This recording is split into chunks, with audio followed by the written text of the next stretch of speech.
Damn, StreamYard acting crazy. What's up, everybody? It's Saturday night. I'm feeling a little better. Actually, a lot better. My nose is still a little stuffy. That's just 'cause I was trying to blow the hell out of it. But, yeah, I'm feeling a lot better. May not sound like it because I'm stuffy, but the insides, I'm feeling good. Hopefully everybody's doing good. What a show earlier by Justice Served Daily. I'm going to go ahead and throw up that link again.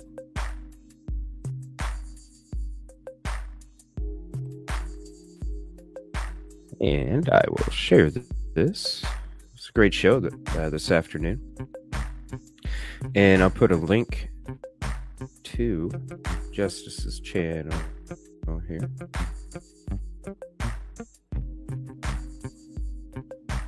Justice Served Daily, and a link to the show from this afternoon. Very informative. Very shocking.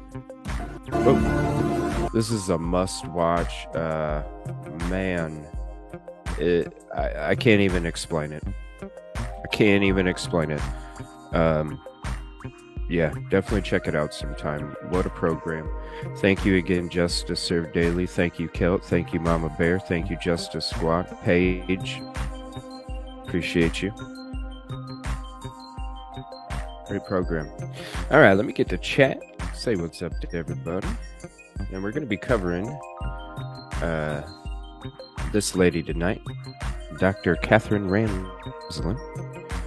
And I'm going to go ahead and throw a link to the panel. If anybody would like to join, you're more than welcome. And let me get to these chats.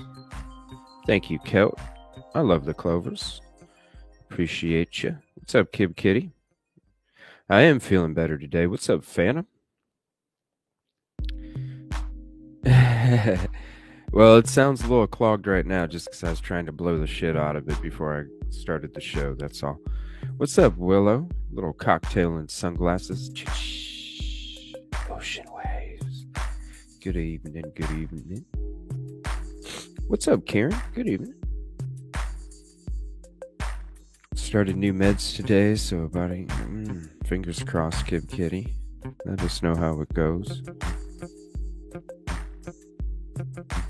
I love the love in the chat. What's up? Yeah, I do. Thank you. I appreciate it, fan. Justice Served Daily and the show link. What a show today. What's up, Josie? How you doing? What a show today. And I didn't know that she actually covered. This was the name of the person Justice Served Daily covered today. If you want to look him up, definitely check out her video. Goes from his childhood, like the very beginning. Justice Served Daily goes from the very beginning up until the end. It's shocking. It's so shocking. Everything is, I can't even summarize it. I spent 12 hours doing Mario Kart 3D. What a blast. I love Mario Kart. Josie, I thought you said you stream. What do you stream on? Do me a favor and send me the link to whatever you stream on in Discord. I'd love to check it out sometime. I'm actually thinking about getting NBA 2K23 now and doing some streaming with that on Twitch. But you guys got to hop on Casino World with me. Free game. You can play on Apple or Google Play. You play on phone, tablet, PC. It's totally free. And I'm going to be having a bingo night coming up where we all play bingo and I give away real merch. So I was kind of floating this idea around with somebody, and I was like, you know what? When I do give away this free merch on a bingo night sometime, I think it'd be cool. So, like, I could have the merch, like, displayed on a separate camera, and then whoever wins, you can pick which one you want. So whatever's left, as the evening goes on, you can just, whoever wins gets to pick. Next person that wins gets to pick. Next person, until they're all gone. Coffee mugs, stickers, T-shirts, hats, stuff like that. I want to thank Cherry. She got me some purple and pink Evil CJ logos that I can add up on the store to the merch, so that'll be cool. Figured I'd need some pink and purple Evil CJ logos for you guys out there too, because what if you wanted a white item with pink logo?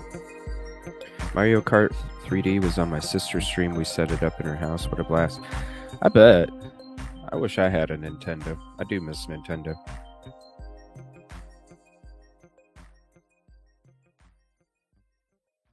All right, let me get the banners going here. Thank you for joining. There we go. Yeah, I don't know too much about Dr. Catherine Ramsland, so we're gonna kind of be learning her together. And so if anybody would like to hop on, we can, if you definitely feel like live chatting on here, you're more than welcome. We can learn it together, discuss it, talk about it, see what's going on. But I'm going to go ahead and read the Wikipedia here, just to kind of give a background to who she is, her acknowledgments, her awards, her achievements, just kind of her background.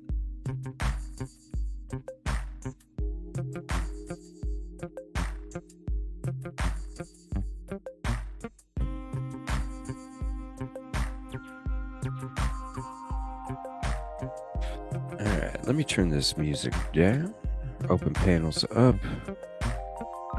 and turn the music down, and I'll throw another link in there, and we'll get going. Thank you everybody for being here. Yeah, it's crazy. I didn't know that she covered the David Moss case as well. Did not know. Found that out in Justice's stream earlier. All right. There's the link if you'd like to hop up, and I'm going to get to reading. Catherine Ramsland, born January 2nd, 1953, is an American nonfiction author and professor of forensic psychology. Ramsland writes in the genres of crime, forensic science, and the supernatural. Really? Huh. She is also a professor of forensic psychology and criminal justice at DeSale University. Interesting, huh? Early life and education. Ramsland was born in Ann Arbor, Michigan, and grew up in the neighboring town of Saline, the daughter of Barbara and Henry Johnston and one of 4 children. She earned a bachelor's degree in psychology and philosophy from Northern Arizona University in 1978, a master's in clinical psychology from DeKuns University in 1979, a PhD in philosophy from Rutgers University in 1984, a master's degree in forensic psychology from the John Jay College of Criminal Justice in 2000, a master's in criminal justice from DeSale University in 2012, and a master's of fine art from DeSale University in 2021. Wow. Notable works: Confession of a Serial Killer, The Human Predator, The Mind of a Murderer. Ramsland has written on the subjects of serial killers, crime scene investigation, vampires, wow, forensic science, mass murder, sex offenders, and ghosts, and was a regular contributor to Crime Library. Ghosts, vampires, interesting. I did not know that. Ramsland's book, Into the Devil's Den, co-authored with Dave Hall and Tim Berkey, was named New Mexico Book of the Year in 2008. And I'll go ahead and put the link to this Wikipedia up in chat, if you'd like to have it. Wow. awards and degrees and geez. Supernatural ghosts and vampires. Huh. I never knew that. Awards.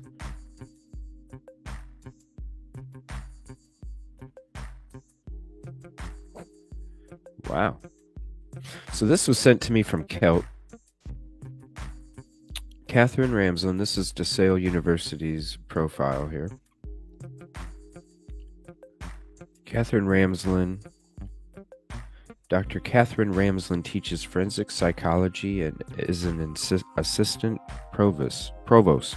She created the forensic track in the psychology program and assisted to create the online Master of Arts degree in criminal justice. She has appeared on more than 200 crime documentaries and magazine shows, is an executive producer of Murder House Flip. What? Murder House Flip? That's actually a show?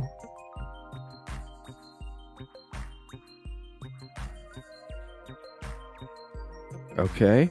And has consulted for CSI, Bones, and The Alienist. Oh, that's cool. Bones. I remember that show, Bones, on Fox. The author of more than 1,500 articles and 68 books, including How to Catch a Killer, The Psychology of Death Investigations, and The Mind of a Murderer. She worked with the BTK serial killer Dennis Rader on his autobiography.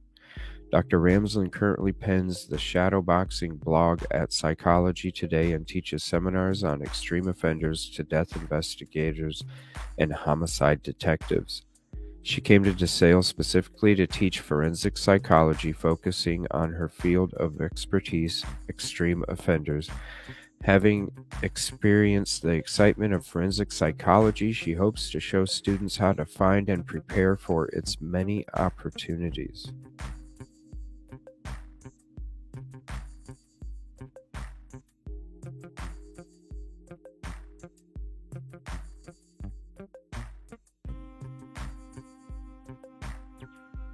So there's all her education. We already went through that. Professional affiliations. Courses taught at DeSale. Forensic psychology, psychology sleuthing, dangerous minds, the psychology of fear, psychological logic, behavioral criminology, introduction to profiling, forensic science in the courtroom, survey of forensic science, personal blog. So here's the personal blog link. Thank you, I appreciate it, Cape Kitty. There's the Psychology Today Shadowboxing blog link.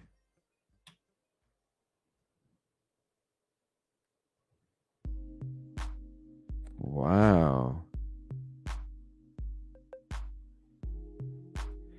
Look at that. How can a healthcare serial killer be spotted and stopped? Wow. Look at all these.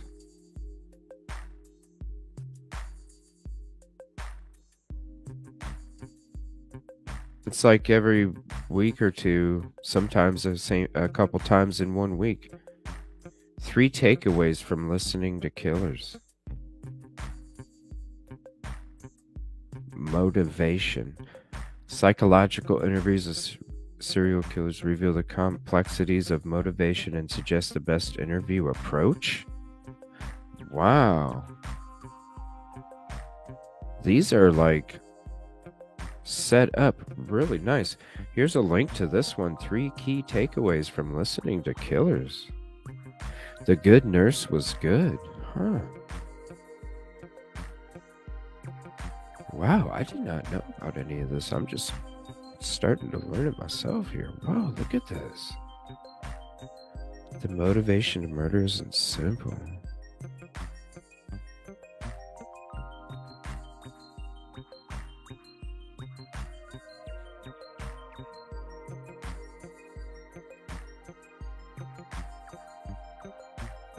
Wow, this is amazing. Revisiting our true crime tales.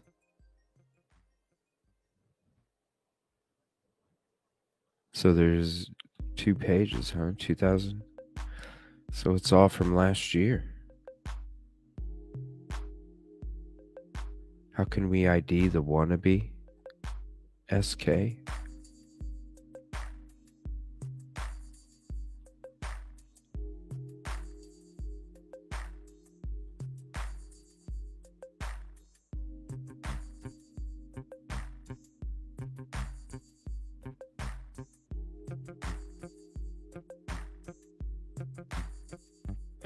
Wow, this is very interesting. Psychology Today.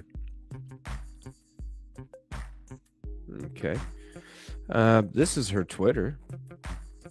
If you'd like to follow her on Twitter, here's the link as well.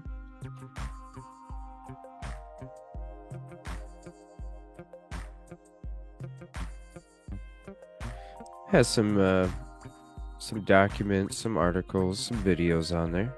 I thought this was interesting as I was looking through it too. January 10th. Isn't that interesting that she put that?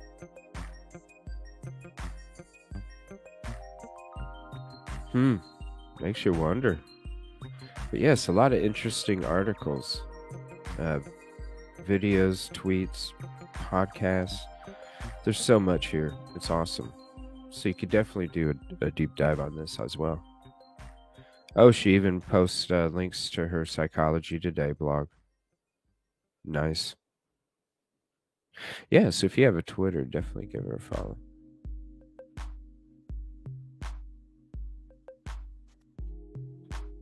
All right, so we're going to go ahead and go into some of these videos here.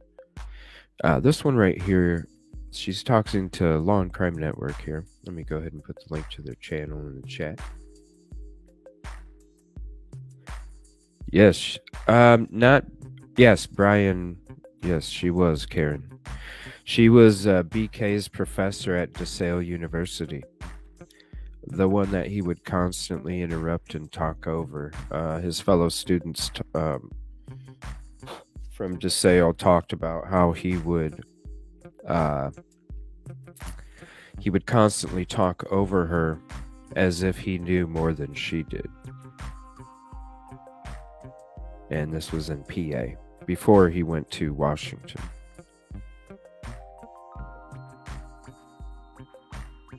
So this is Law and Crime. It's a couple-minute video. And there's some other Law and Crime Network videos on here too, so I'll probably go to those just to kind of leave the link up there. She says, what it's like meeting serial killers face to face. Well, I assume in your career you've come face to face with a lot of these gentlemen, correct?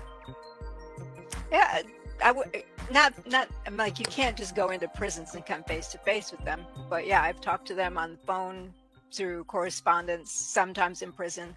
Have you ever gotten that just like, this is just pure evil? This guy is just, there's nothing. See, I have a hard time with the word evil. Frankly, okay, gotcha. All right. Because it's kind of a religious context. Okay.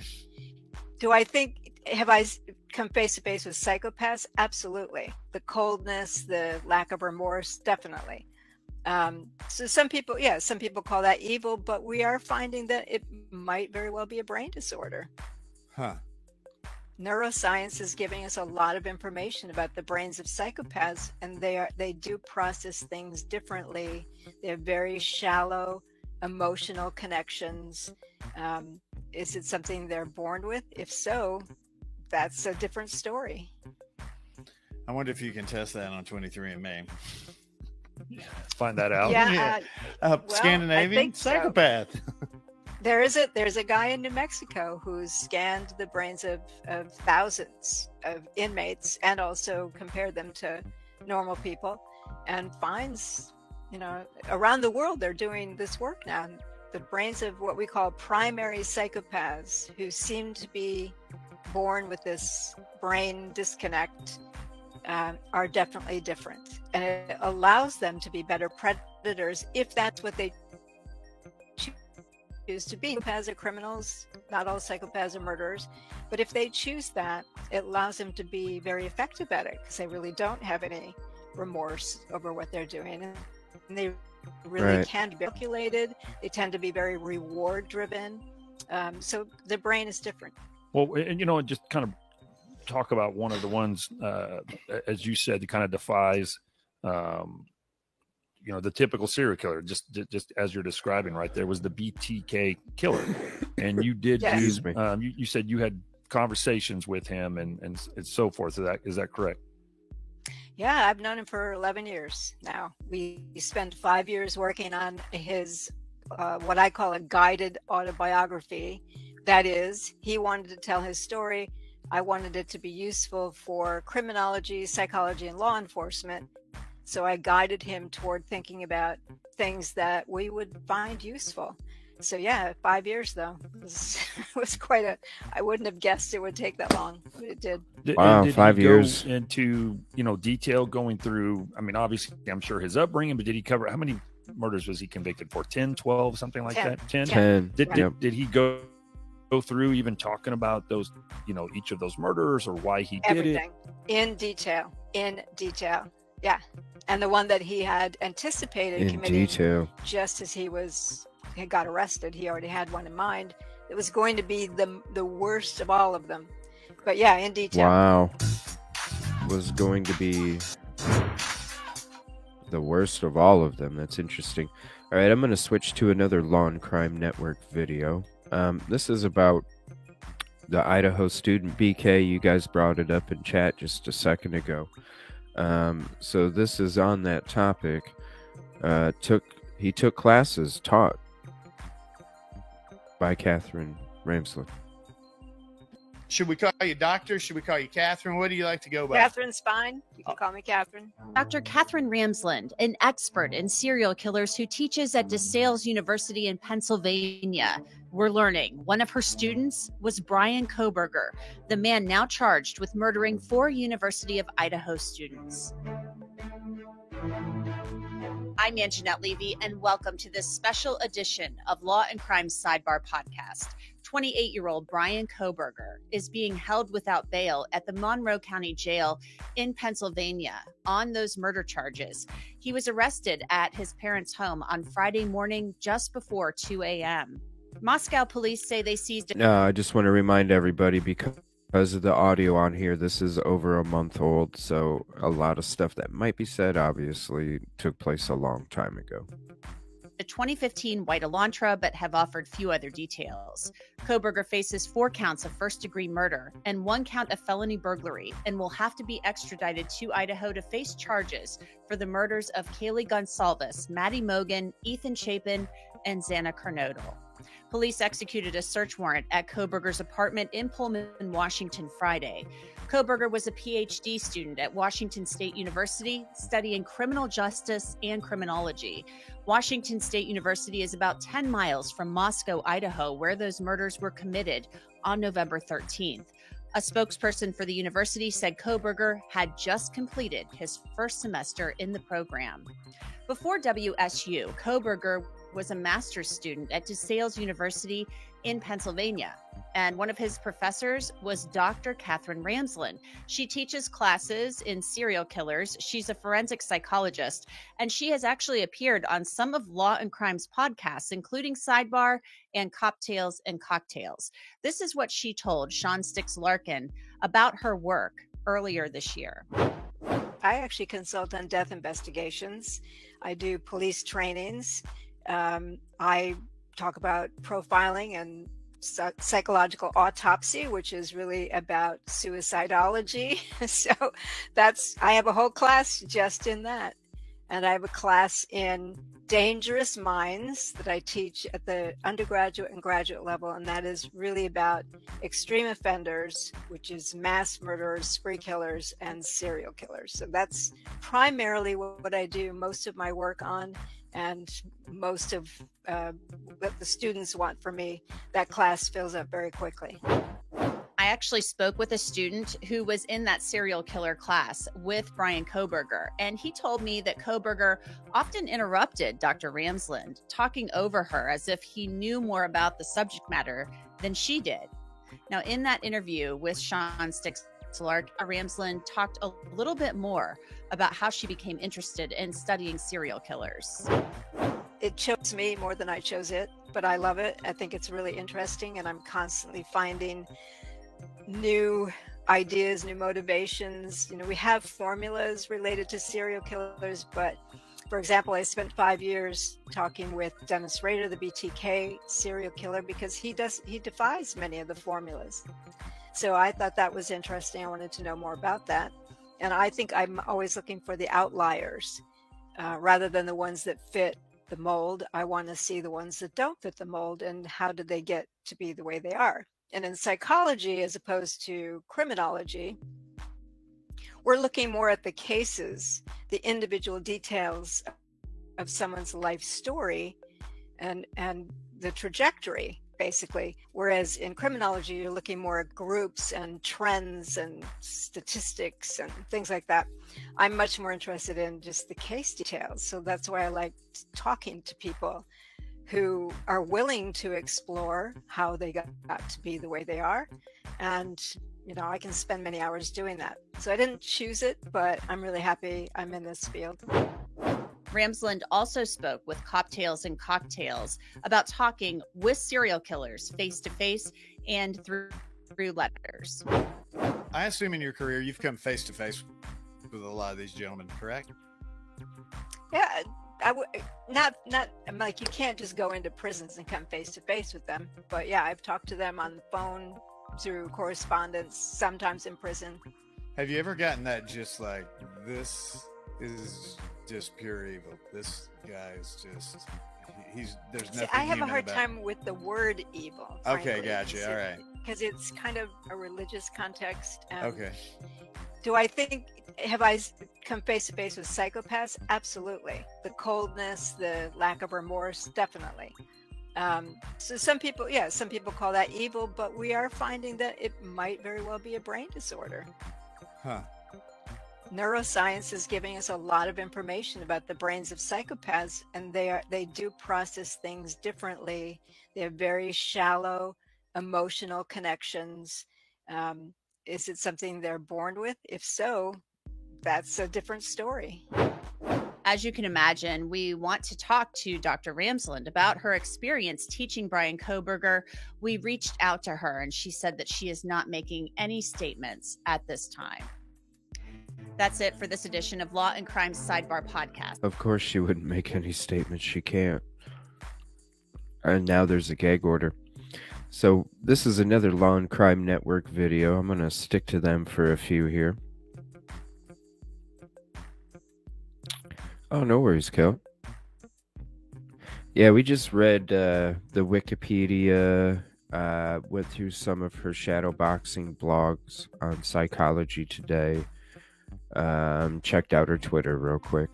Just kind of read her background about who she is, where she's from, what she's accomplished. She probably could. I bet she would be called to testify, honestly. I thought, because this video is the one that came out like a month and something ago, and when we watched this in one of the previous shows, that's what I automatically thought. She's probably going to be called up to testify. I wouldn't be surprised if I would think she would be, honestly. All right, this is another Law and Crime Network video. How BTK's fantasy life led to becoming a serial killer.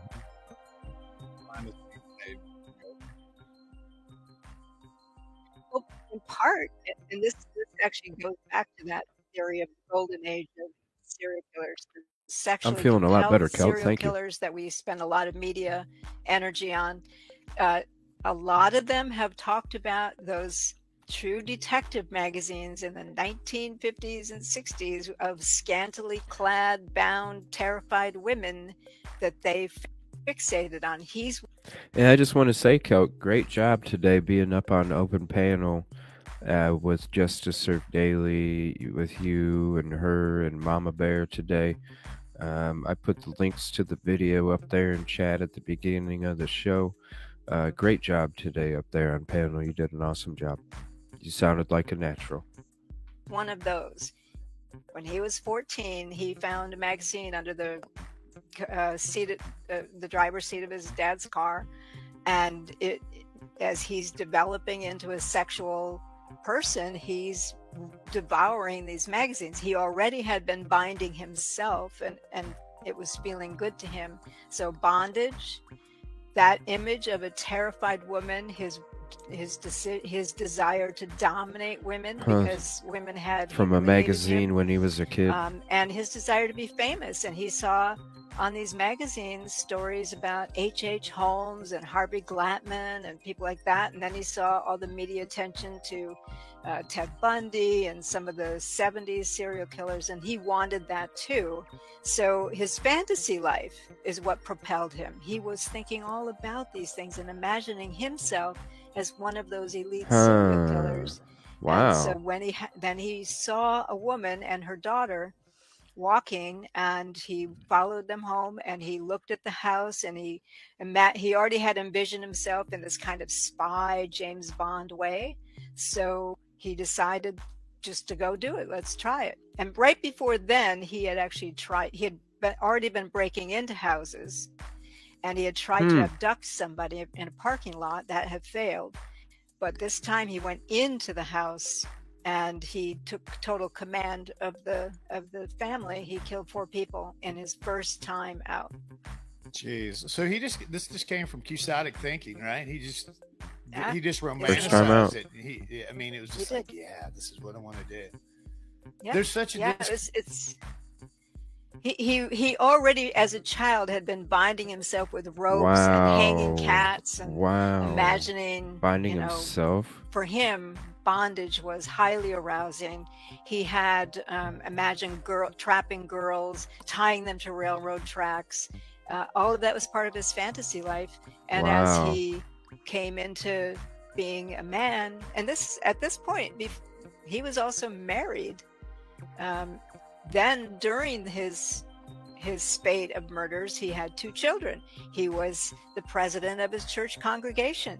He was a competent work person. I mean, he wasn't like pick up jobs and somebody who couldn't hold down a job. He had jobs. In fact, he was installing security systems, so he knew exactly how to break into houses.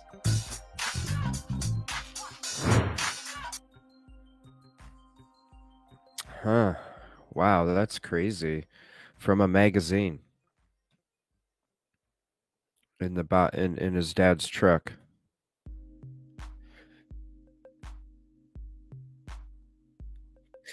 Yeah, again, since we're talking about the video and about Kelt doing a great job, I want to go ahead and switch to this again real quick, and I'll put the link to that video from earlier today on Justice Served Daily's show. There you go.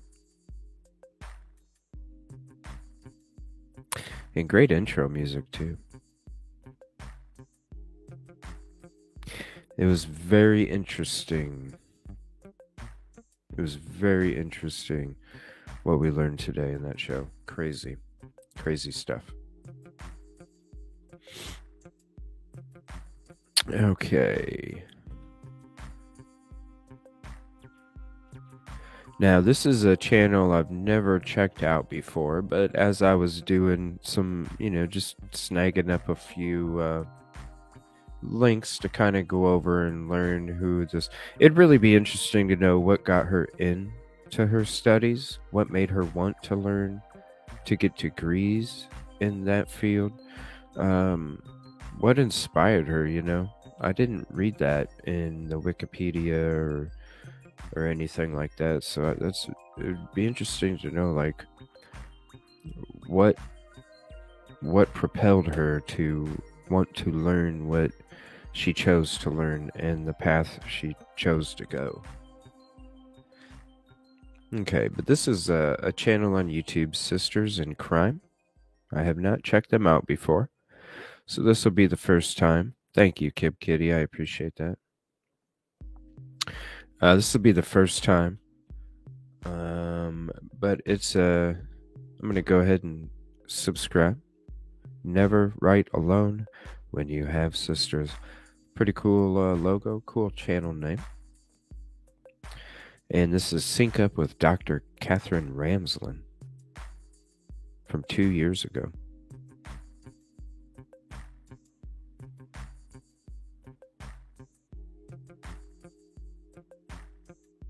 So my career of 68 books spans about 35 plus years.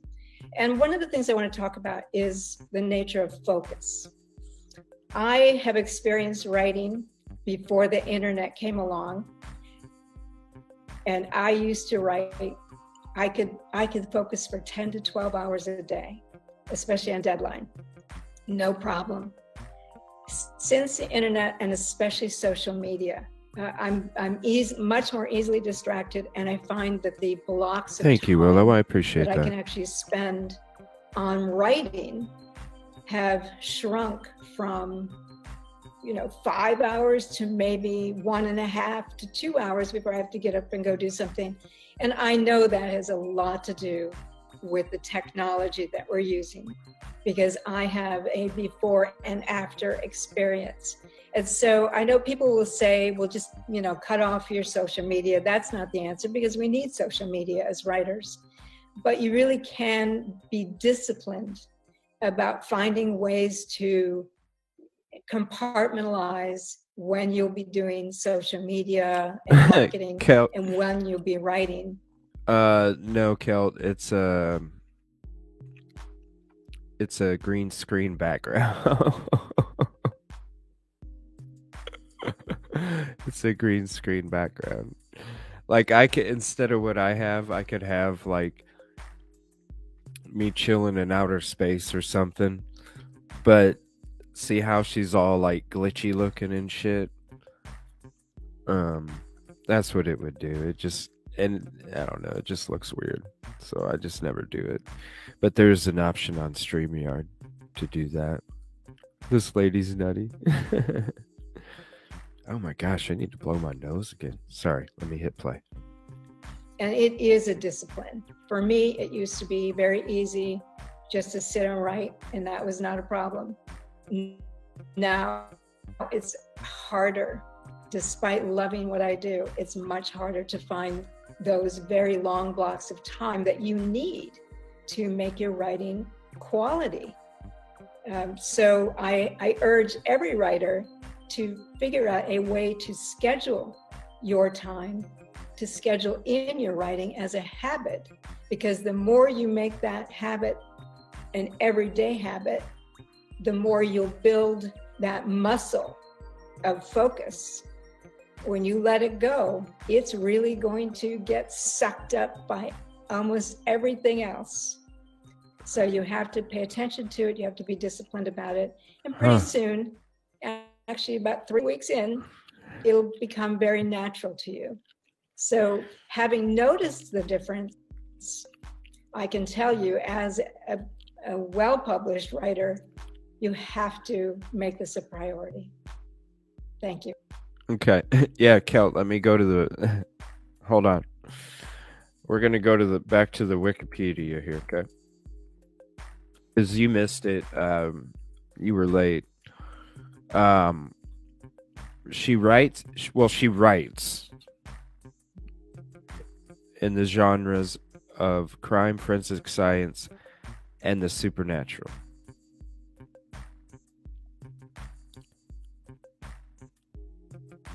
Okay. And then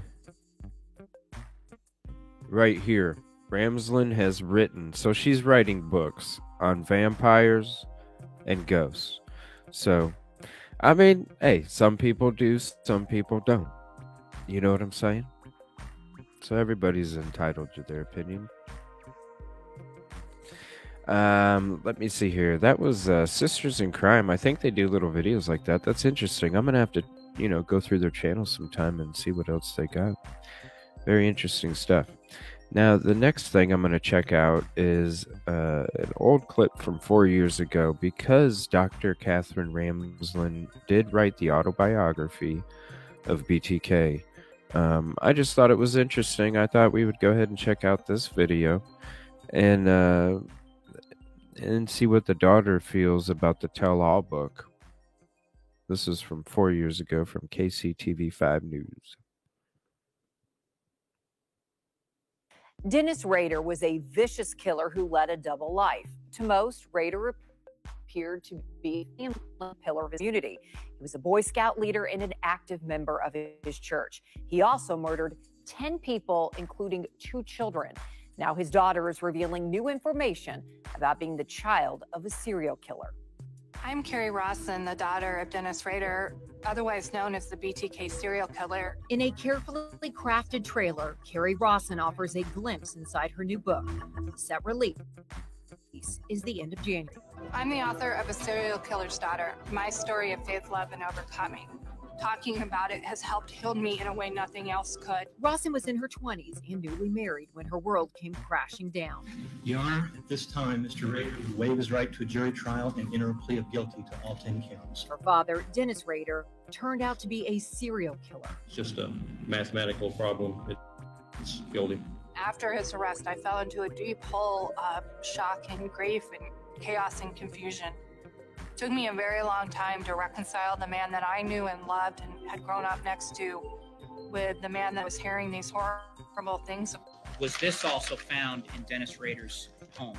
She hints at what life was like living with Dennis Rader. Today, I live with anxiety and depression and PTSD. I'm a crime victim from before I was born. I'm a trauma and abuse victim from when I was little. Rawson's story is obviously complicated. Her Twitter account reflects that reality. It's more unfiltered and insightful than her polished trailer. Dad murdered 10 people, including 2 children. So let's start there. No, he's not dead yet. And yes, even after everything, he's still my father. Come at me and you will be blocked. Rawson retweets FBI postings involving crime. She also shares her reality as an adult who struggles and fights back. Violence, trauma, PTSD, illness.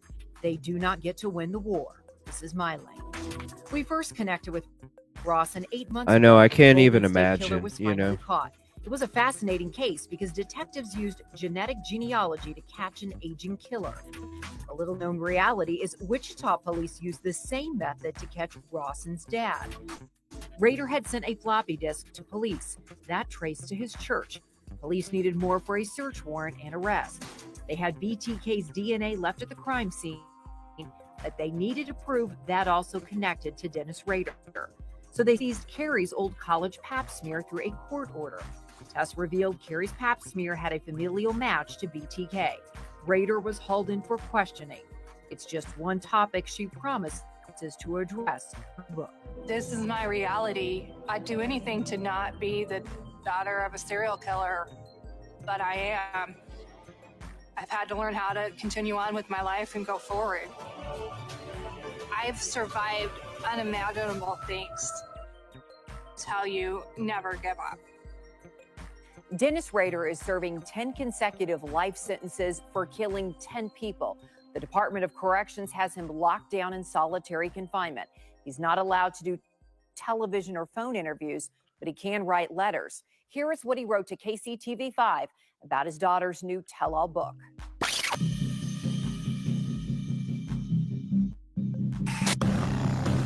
I'd do anything to not be the daughter of a serial killer, but I am.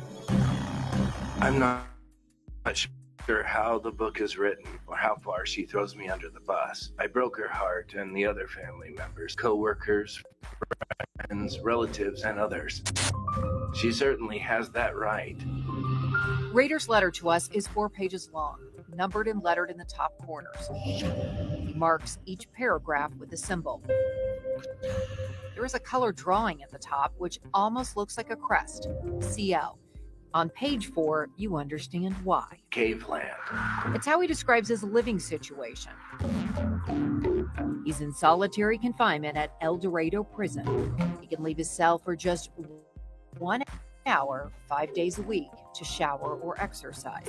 It's clear he craves attention. He writes about the book he co-wrote. Have you read it?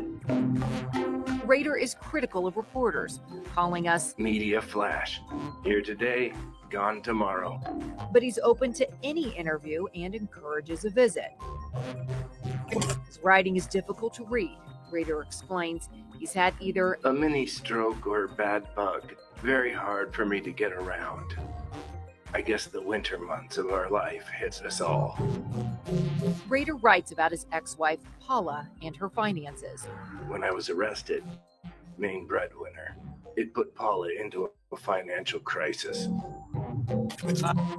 He's sentimental about his daughter, Carrie. I taught her how to garden, love of plants, animals, fishing, camping. We hiked the Grand Canyon. I shed a tear the day she was married. My girl had finally grown up.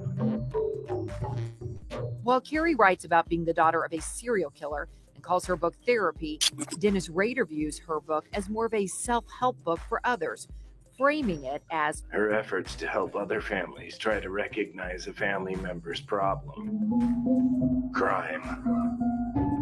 In 4 long pages, he makes no mention of his 10 victims, including 2 children.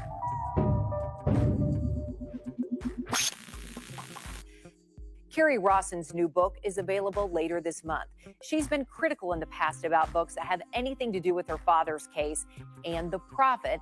So we obviously asked that question about the profits from the sale of this book. We did not get a response. Angie Racono, KCTV5 News.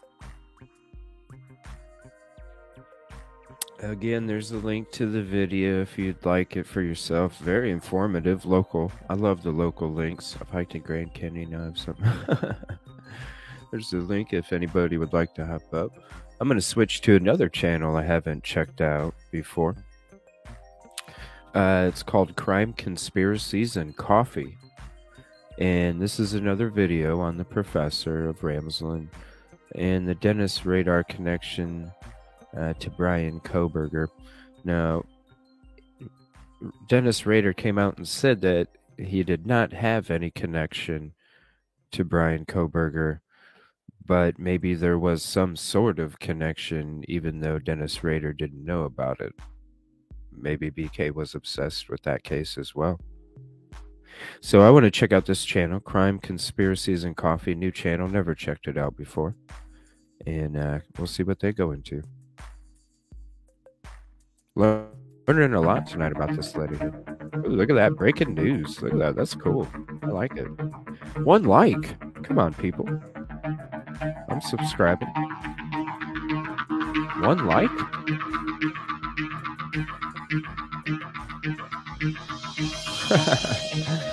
Oh, I'm having coffee right now. Shoot, I didn't even think about it. I probably should have muted this in case of copyright. Whoops. Is it just music? Yeah, we watched the Brian Hinton interview with her a long time ago. Is this music? Dr. Ramsland Okay. was teaching Bryan Kohberger. I found out Friday after Kohberger's arrest. He mentioned Dr. Ramsland on Twitter. And then I realized, there was a connection there through DeSales University. Personally, my first reaction was just like my stomach churned and I literally physically got ill. I live with chronic PTSD. So anything unexpected can really throw me. And knowing that there was now a connection back to Ramsland and she connects to my father, it was just a lot because I've been pretty invested in the Idaho case. I've been keeping up with the news and the true crime community. I've been quietly invested in the case. She was so brave. I want to pause this real quick. I just want to say, when we did watch this back in a previous show, we watched the whole thing, and she was so brave. Being able to talk about the things she was talking about, keep herself together, and just talk about all the experiences and the things that she's gone through. What a very brave conversation. And I applaud Brian Etten for his awesome journalistic approach, and Carrie Rawson as well for sharing her story. So tough. Pretty shocked to find out that there was a connection to Ramsland and potentially a connection to my father, but we're going to have to wait and see. Do you think he may have had any sort of communication with your father? Kohberger could definitely have had communication with my father. It's very common for criminology students and in general the true crime community, or just fans or people that are curious in general, to contact my father via mail. And occasionally they do speak to him on the phone. Knowing how personally connected Ramsland is to my father, I would not be surprised if Kohberger had at least tried to write my father. We're going to need to see letters. I mean, potentially, if Kohberger has contacted my father, there would be letters in Kohberger's house and also in my father's jail cell. I do think if there's a connection made, the FBI definitely need to go speak to my father. I wouldn't be surprised if there's one, but I need proof. So, people just kind of saying, okay, Kohberger was influenced by your father. Well, obviously we know he studied my father in criminology classes. He probably studied him heavier since he had Ramsland as a professor. But we need to find out if there's a deeper connection. It concerns me. My father's had several mail violations and various violations, including cyber stalking me. So it concerns me that my father continues to have access to the public, and the public has access to my father. Knowing what you know about Dr. Ramsland, do you think she may have had an inclination that something was off with Kohberger? She studied your father so closely and has been studying serial killers for so long.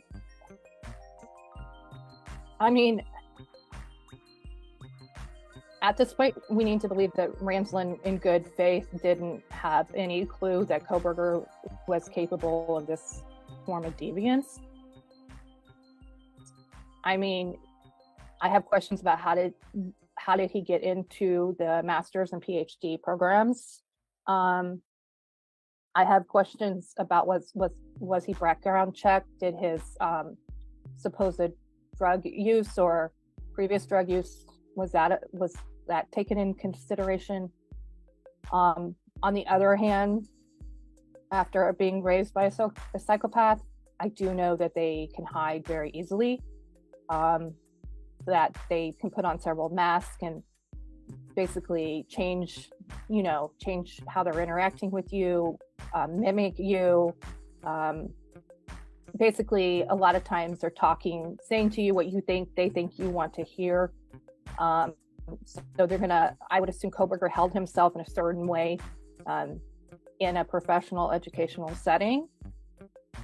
I'm kind of shocked how far he's made it into the criminology fields. But it's happened before. My father has a criminal justice degree. D'Angelo, Golden State Killer, he has one. Bundy, I believe, studied criminal law. So it happens. You can be an expert on psychopaths and they're still going to trick you. And honestly, somebody like Kohberger probably found that thrilling. I don't know to what degree where his deviance caught up with him, or to what degree he knew he was deviant or he was capable of this kind of act. But I'm assuming, based on what I know about like my father and other, serial killers like my father, they kind of get off on being smart and thinking they're smarter than everybody in the room, and they're not going to get caught. I definitely can see that being the case here with Kohberger. You know what it's like to be a family member of someone who's killed. I mean, what can you say about what Kohberger's family? I mean, he's just a suspect at this point, but what can you say about what his family may be going through?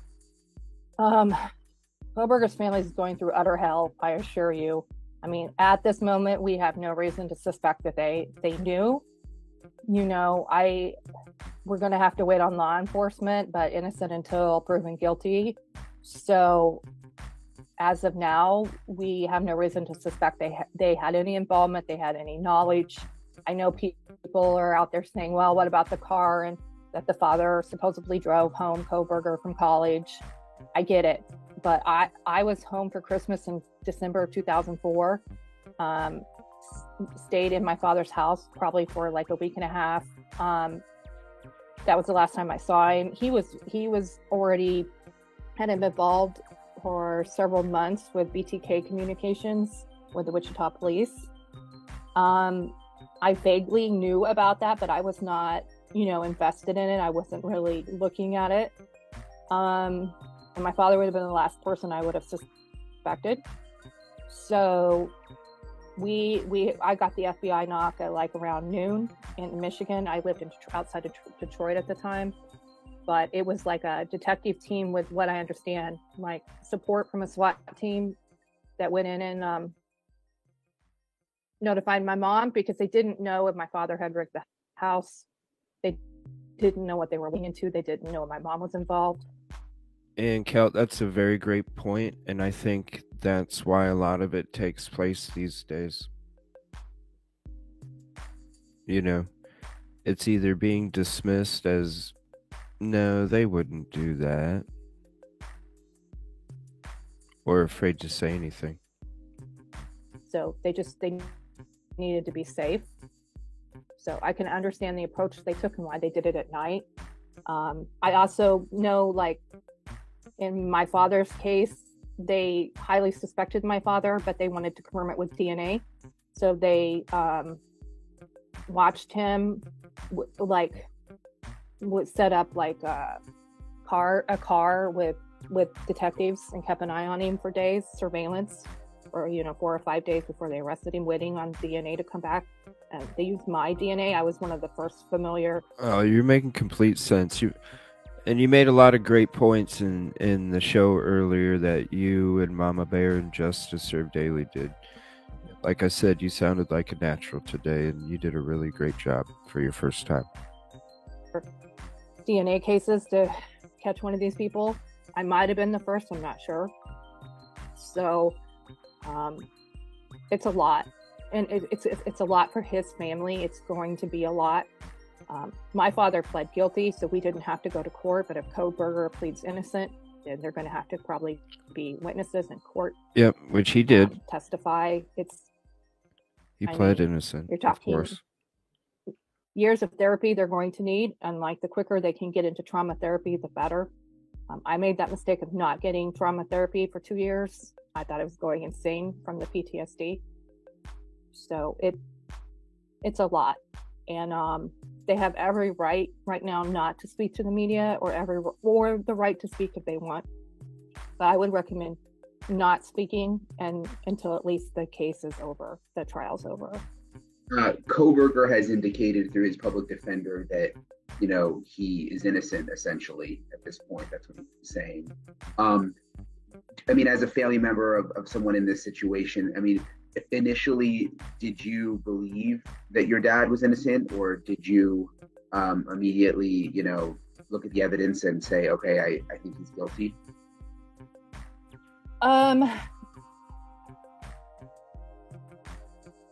3 Android tricks to save your time. What?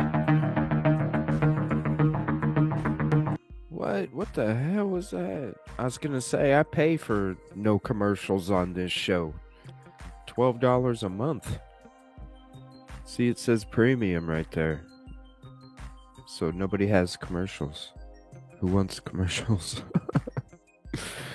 All right, that was interesting. We watched that a long time ago. What a brave interview she did, and I always, ever since Brian Enton started covering the Gabby Petito case, he's done such a phenomenal job being a journalist. One of my favorites. I mean, just amazing. The dude deserves award after award after award after award.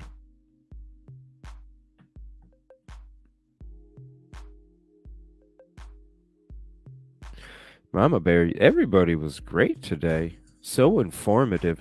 I was like, when I was watching the show, I was just like, wow. Like, it was one of the best shows you guys have done. And I'm not just saying that, I mean that. All right, this is a channel I have not checked out before.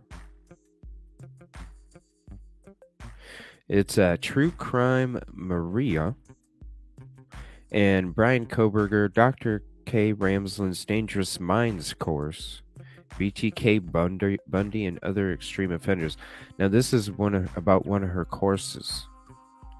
Now, I haven't seen or checked out this channel. This is a show tonight where we're just checking out a whole bunch of new people, and I'd love to share everything that we're watching tonight. So I don't know, you're checking these out with me tonight. I've never checked this one out either. True Crime Maria. So let me go to this real quick. You can see what the page looks like. I will put the link in chat, and let's check it out together. This is about one of the courses.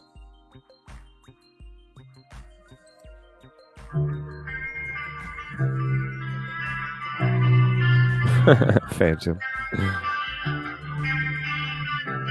You guys are the best. Oh boy. Okay, I don't want to get in trouble. We just gotta wait a second here. True Crime Maria. Make sure I like this video, subscribe. Dangerous Minds. That's one of the courses that we saw she taught. Brian Koberger was arrested early last Friday morning on 4 counts of first-degree murder and 1 count of burglary with intent to commit murder. Soothing voice. There's been a great deal of information released about his life since then. I wanted to take some time to focus on his collegiate studies, particularly his time as a student of Dr. Catherine Ramsland at DeSales University. Dr. Ramsland has chosen not to speak to the media at this time, likely due to the fact that she may be called as a character witness. But there's still a lot we can learn from her current and previous work as a forensic psychologist, professor, provost, author, and consultant with over 1,500 published articles and 68 books, 5 graduate degrees, and was notably co-author of BTK's autobiography, Confession of a Serial Killer. She conducts a course at DeSales University for both graduate and undergrad studies titled Dangerous Minds. It covers serial killers, spree killers, mass murderers, and other, quote, extreme offenders. It's her main focus career-wise, and her class always fills up very quickly, as students are so interested in taking it. It's very likely that Brian Koberger took this course. One intriguing question to ask is, did Brian choose this course of study due to some secret fantasy of killing, or was he alternatively inspired over the years of his education? It's a bit of a chicken or egg question, and it's likely that it's a combination of the two. Perhaps his dark side inspired his choice of studies, which may have further exacerbated risk factors that were already present. I shouldn't play this video?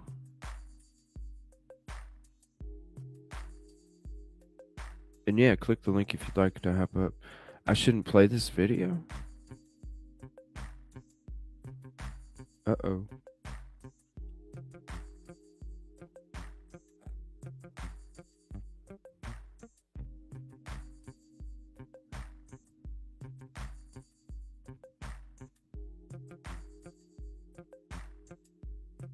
Am I cool to play it right now?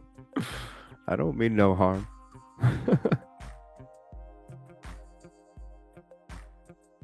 No, play it? Okay, thank you. I mean no harm.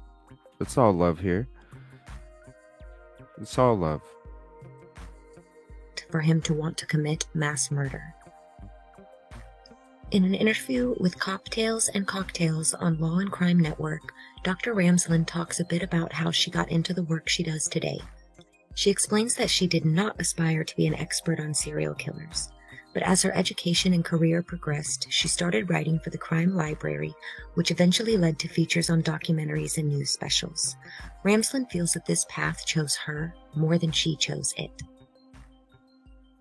Her work with BTK occurred pretty organically as well, as she explained that she is interested in, quote, outliers, and BTK is considered one of these outliers who doesn't fit the typical mold. She finds herself more interested in the psychology side of things, which studies individuals, as opposed to criminology, which looks more at groups and statistics. Her, quote, interest in each case, talking to people, and the details of a life story and its trajectory have naturally led her career to where it is today. It's interesting to consider how Dr. Ramsland found herself in this field, and then to reconsider the question about Bryan Kohberger's motivations with his education. His chosen path suggests he had an interest in both psychology and criminology. But did he truly want to help solve and prevent crime, or was he more fascinated and curious with his own dark desires? There are some interesting similarities between Kohberger and Bundy's paths. There are also some pretty clear differences, but both are highly intelligent individuals who focused on educations and careers that work directly with law enforcement and the criminal justice system. Bundy studied law, while Kohberger studied psychology, criminal justice, and criminology. Both spent time working as security guards. Dennis Rader also had a degree in criminal justice and worked as a compliance officer. Dr. Ramsland stated her fascination with him was heavily rooted in the fact that he didn't, quote, fit the mold. If you know much about BTK, then you know that he was quite different than many known offenders before his time. He was clearly very intelligent, as well as brazen in his crimes and the following communications with law enforcement and the media. But all of his crimes didn't quite fit into the organized offender category, which is typically the most intelligent offenders.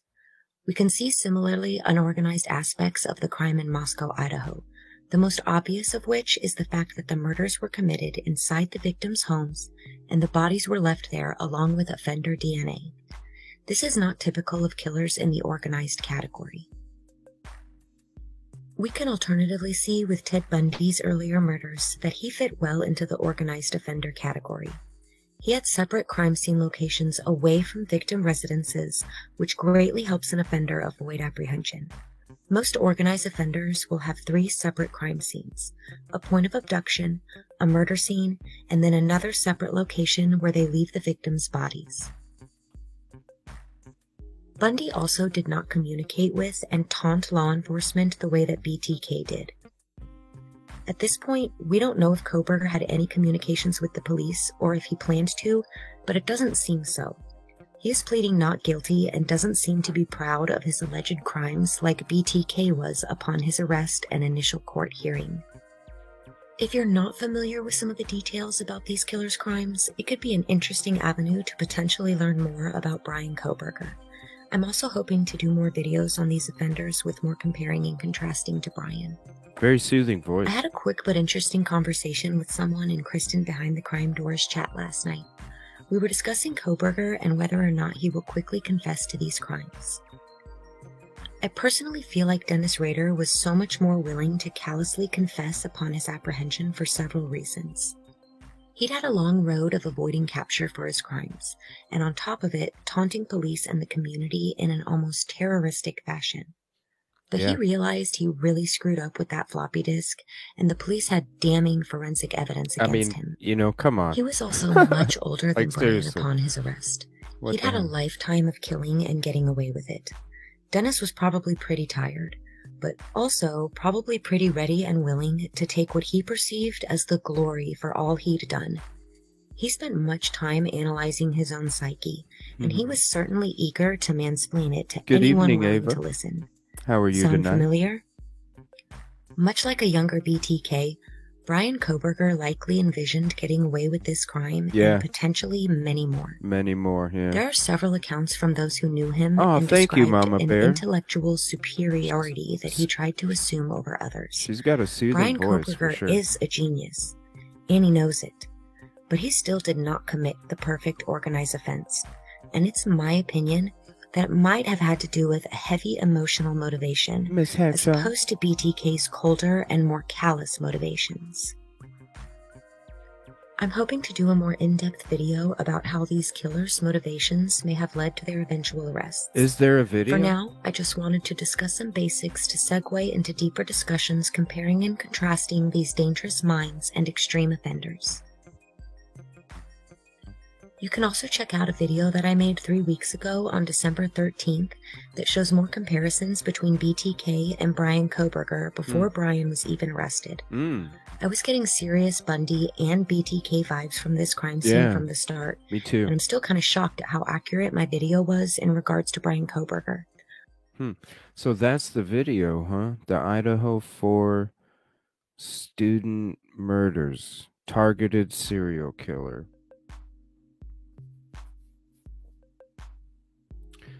All right, let me look here real quick.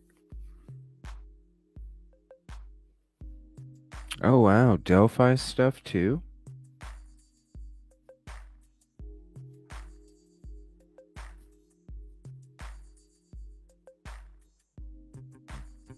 Is this it right here? No, that's what we just watched. Right here. Yeah, let's check this video out, too. Wow, there's a lot of content in here. Keegan Klein's treasure. Look at that. Chronological breakdown. Wow. Rumors of Dawn. Wow.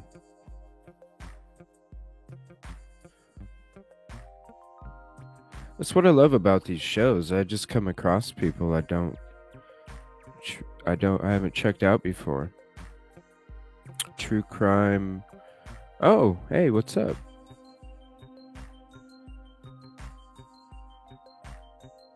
Oh, thank you. I appreciate it. Behind the crime door.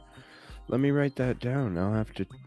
I mean, wow, what a channel. I'm definitely going to check out more of the videos. I mean, wow, this is a lot of stuff that, you know, I cover or I'm interested in, or wow. Behind the crime door. Well, thank you for subbing, thank you for hopping in, and thank you for allowing me to share your videos. Sorry, I'm all clogged up right now. But thank you so much.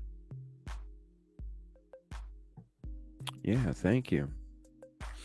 Wow, I'm definitely going to check this one out. The Idaho 4 student murders, targeted serial killer, a case study, Dennis Rader, the BTK killer. Thank you so much for this content. Yes, very soothing voice, for sure. Very soothing.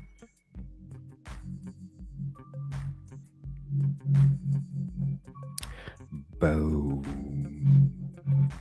There is much debate and discussion about whether or not the killer in the Idaho student murders is a serial killer or not. And the music fits. There have been reports like, that this was an isolated bravo. and targeted attack, but there's also been some back and forth on that.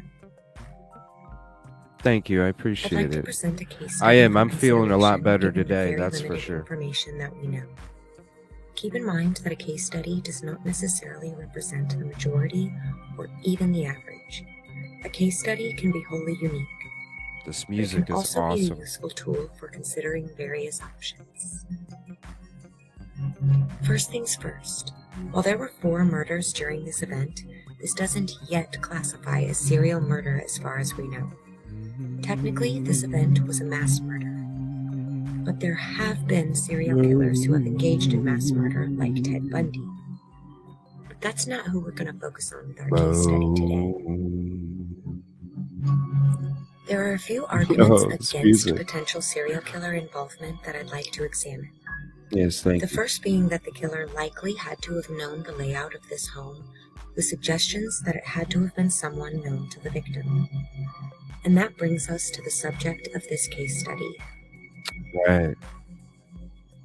Ooh, look at that. Dennis Rader, the self-named BTK killer. That is creepy. Whoa, creepy picture. BTK was known to scope out residences before committing his crimes. Let's go full He broke screen. into several homes before his murders, and even made blueprints of some of the victims' houses to help with his meticulous planning. Wow, no way. Dennis also worked as an ADT installation manager for a time.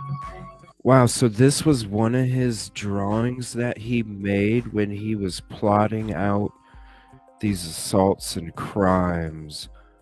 Wow. That is creepy as fuck. Meticulous for damn sure. Look at this one. Look at that one. Are you serious? He even had north. Look at this shit. He even had north. Is that because at night he wanted to, like, you know, like in his mind at nighttime when the crime was taking place, he could always be like going to his head, okay, I need to go this way, and I go out here and here and here. Whoa. Look at how precise that drawing is too. It's like an architect, and you know, like not like the measurements and stuff, but look at how fine them squares are, the door openings, the writing, the font is all the same. It looks like an architect font. You got the, he used a ruler. That's obvious. Look at that. Look at how perfect that circle is. And then he even took the time to draw the bindings. Look at the, wow. He broke into several homes before his Wow. murders, Compliant here. and even made blueprints of some of the victims' I'm sorry, we houses kind to of help veered with off his a little meticulous bit, planning. but this is amazing. Dennis also worked as an ADT installation manager for a time, giving him access inside potential victims' homes. So, even if this killer in Idaho knew the layout of the home, that doesn't necessarily mean that it was someone known to the victims. Someone could have stalked them, or even potentially burglarized the home while all the roommates were away and learned the home layout that way. Whoa. Another frequently mentioned argument is in regards to one of the 4 roommates being specifically singled out and targeted as far as severity and location of the injuries. Reverting back to BTK again, his first victims were a family of 4, mass murder. And while their causes of death were very similar, there were distinct and dramatic differences between exactly what happened to them. Without going into details, the daughter, Josephine Otero, went through a very different experience than the rest of her family and appeared to be targeted. Dennis He Rader drew that later shit admitted that he out. had spotted Josie and her mother outside their home while trolling for victims, and stated that he immediately took favor of the 11-year-old child. He said that he selected her and her family specifically as a part of his, quote, sexual fantasy, though he admitted that he didn't know the father was going to be home when he finally carried out his attack. Another considerable aspect from BTK's investigation is that law enforcement first thought the attack was targeted, even though there was semen found at the crime scene.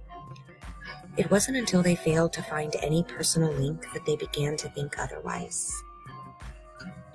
Now, we don't know all the specifics of the crime scene inside the house in Moscow. What's up, Punksy? There could be certain aspects, aside from I'm feeling injuries, better, that might thank lead you. investigators to believe this quadruple homicide was targeted. Wow. We also don't know for sure exactly Wow. where the killer entered and exited the home. We don't know why 4 of the residents were murdered while 2 were spared. This could be another aspect room that's was led police plastic. to believe this crime was targeted. Oh my gosh. But as more time passes, more people are starting to wonder if this crime truly was targeted or not. Murders are typically easier to solve when the killer is someone known to the victims. Yet here we are 1 month in with seemingly no suspects. So what do you think? Do you think this was targeted and isolated? Oh or do my you think gosh, that a are you serial killer selected serious? these victims at random?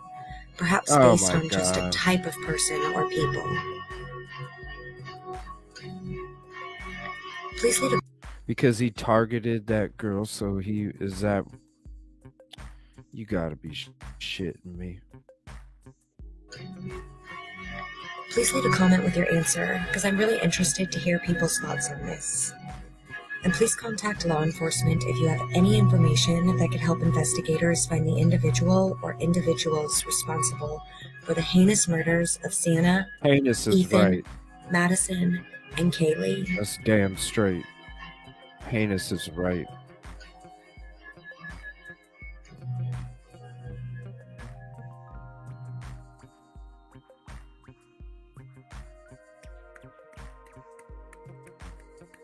Bravo. Wow. I'm definitely going to have to check out more later on. Great stuff. Thank you again. Appreciate it.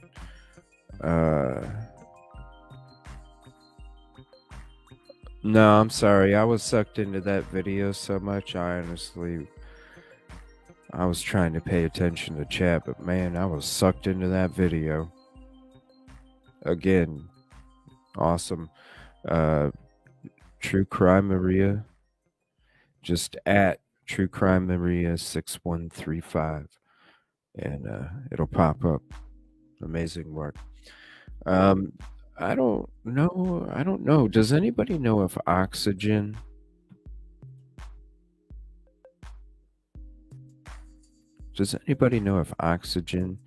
has any issues?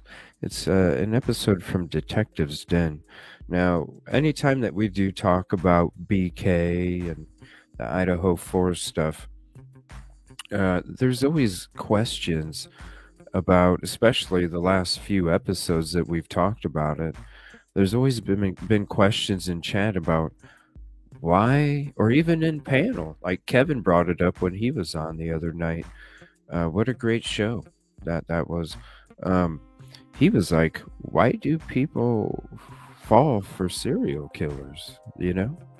And it's a question that's in chat as well. So I did come across this video as I was going through some stuff earlier this afternoon, and this is from Oxygen, and it says, why are some people attracted to serial killers? And it's a episode from Detectives Den on Oxygen with Catherine Ramsland. Now, I'm not sure if Oxygen does or not. I've never played their stuff before, so I'm not sure if they do. But I just didn't know if anybody knew or not. This is the channel, Oxygen True Crime.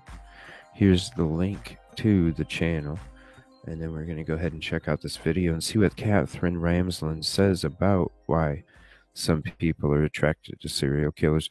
Everybody asks, how can you even answer the question? So maybe she can. What has happened with some of the true crime orientation is getting a sense of the killers in a way that makes us feel sympathy for them, compassion for what they went through before they became serial killers. So you are definitely getting more people kind of interested in them, attracted to them. But that still doesn't rise to the level of what we call a paraphilia. There are times we hear of convicted killers receiving love letters while behind bars, or people striking up relationships with known serial killers or murderers. I'm Stephanie Gomolka with Oxygen.com. We spoke to Dr. Catherine Ramsland, a professor of forensic psychology at DeSales University. She says there are several motivating factors as to why some people are attracted to or drawn to violent offenders like serial killers. Maybe. She also adds that the term hybristophilia is often misunderstood and overused What was it describing called? varying situations. Huh? Paraphilia. She says there are several motivating factors. To Dr. Catherine Ramsland, a professor of forensic psychology at DeSales University. She says there are several motivating factors as to why some people are attracted to or drawn to violent offenders like serial killers. She also adds that the term hybristophilia Hybristophilia. Let me write that down. What? Hybristophilia.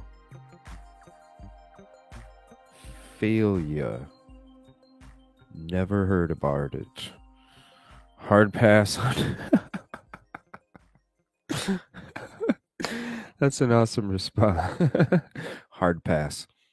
Is often misunderstood and overused when describing varying situations. Paraphilia is an intense, typically a persistent sexual Hybristophilia. arousal What to the an hell is that? atypical object, That's right. situation, ritual, We'll look or it up. individual.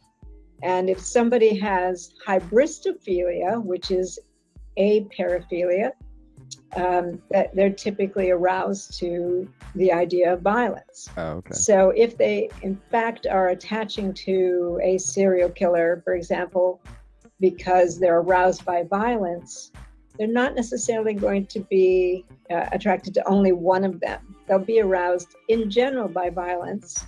They will want to hear all about the act of violence.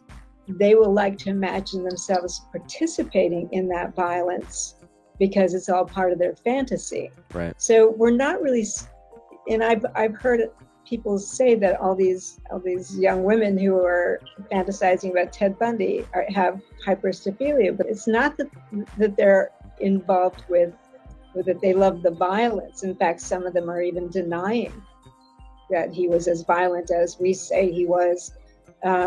It's more they're attracted to the romantic sense of him. They want to be his girlfriend. He was a pretty despicable, perverse man, and I think if they really understood that, they wouldn't be as attracted to him.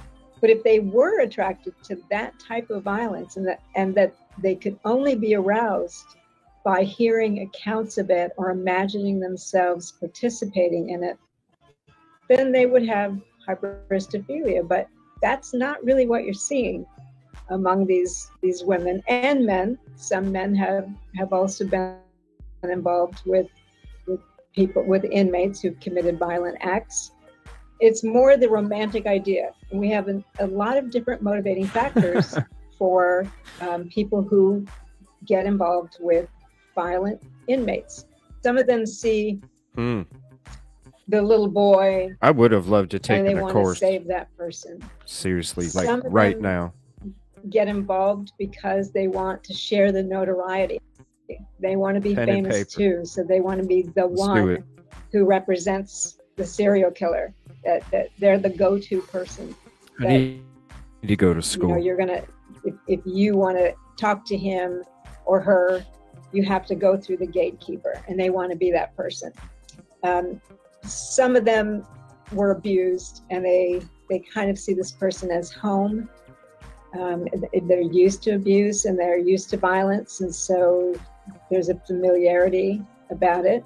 And some of them just want to have What a video. a boyfriend who can't cheat on them, who thinks about them because he's got all the time in the world to think about them, write them letters, Oh, but they wow, don't have Kel. to do his laundry or cook for him or be accountable to Wow. him. They can go out and do whatever they want, but they still have the boyfriend, and then they can brag about being loved to their friends. True crime documentaries used to be simply about what happened, how do they identify the offender, and how do they Right. catch him, and Here's bring the him to video justice link if you'd like for this her. for yourself. What a video as So well. the more fascination there became with the true crime genre, the more ideas had to be generated for feeding the audience. And among those ideas was to get really close to the killers, to really try to understand them, to let them speak and show who they are. And that generates a kind of sympathy, at the very least, and possibly empathy. Oh, is that what and you a sense felt? of, I really now know this person. I know this person really well. And What they want to some tell people you? can just go their way and say, okay, that's interesting. But others might feel drawn. Okay, does anybody really feel, I don't know, maybe I'm just fucking crazy, because I don't think any serial killer would tell any person, like anybody, exactly every fucking thing or how they did something, I'm sure they're either going to embellish it or downplay it. I don't think they're ever going to tell anybody in their whole life exactly who they are and why they did what they did. They might give you a story. That's just my opinion. I don't know. Maybe I'm crazy. Drawn to that person. Interesting video. All right. I thought this was interesting because as I came across, me collecting some of the stuff for tonight, I was like, holy crap. Catherine Ramsland was on News Nation Live a while ago and actually talked about Delphi. So this is a video from 3 months ago, and she weighs in on what might have happened through the killer's mind as Ellie investigated the murders. Embellish at the least, right? I just don't see how they would. I don't know, to say like I know this person. No, you don't. They let you think you do. Edmund, oh wow, Kel, that's crazy. Stay away from stamp collection, you'll get them all. I don't know. I just wanted to see what she said. It's just interesting. I'm sure we watched it a few months ago in the beginning when I did my show, but I'm like, she talked about Delphi before. I want to check this out. Doctor, I think for the last 5.5 I already years, liked it though. No, I didn't.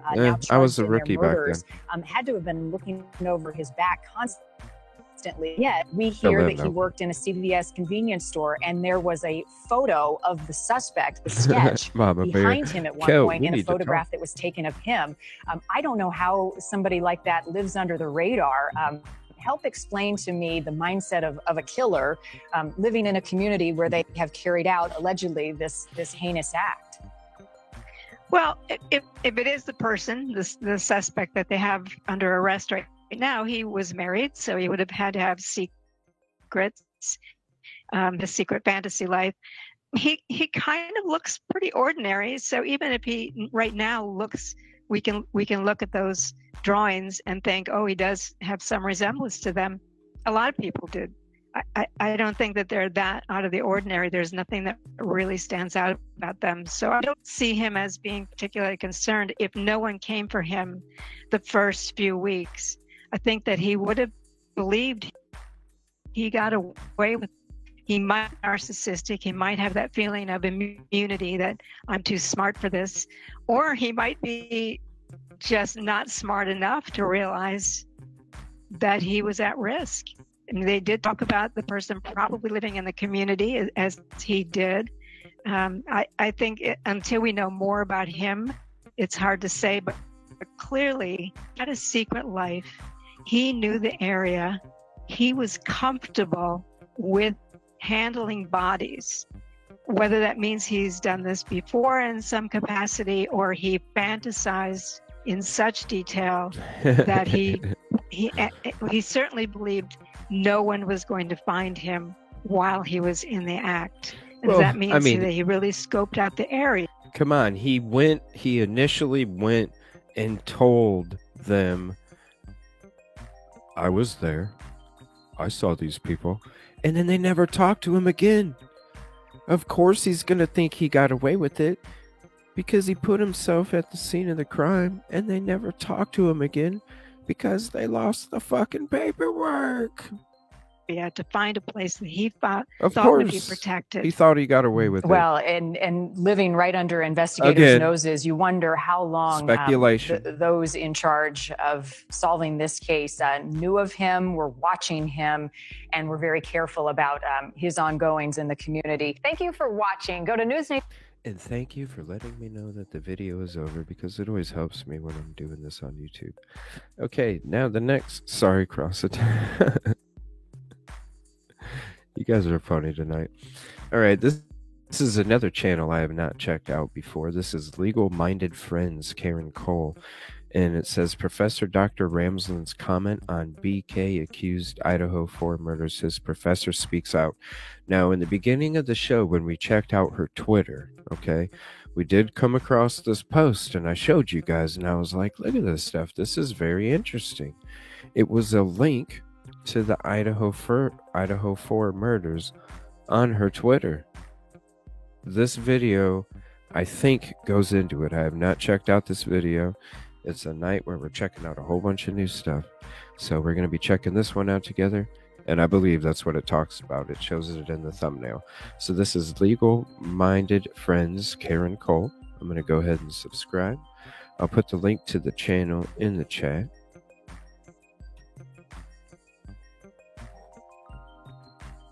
And we're going to check out this video about this comment on Twitter that we showed earlier in the beginning of the show. Since my video on similarities versus evidence, I saw a comment asking if Dr. Catherine Ramsland has made any comments regarding Bryan Kohberger being one of her students. So I'd like to point you to a post she made on Twitter on the 10th of January, 2023. That's the one we brought up. She titled it, Accused Idaho Killer Student Studied Criminology. Is there a link? ? When you click the link, this is the article that she has referred to. Okay. It's titled, When a Criminology Student Turns Criminal. So I have left a link for you to read. There is a lot of really good points that the author of the article from the Inside Higher Education makes, written by Liam Knox, published on the 10th of January, 2023. He has quotes from several professors and a former FBI profiler. He gives details on courses that the accused Bryan Kohberger took and points out that one of Bryan's criminology professors only ever recommended 2 students for the PhD program, and Bryan Kohberger, the accused, was one of them. What? And said he was the best student he ever had. This article is worth reading, as experts don't believe there is a link that studying criminology... Okay, hold on a second. We're going to go to Twitter.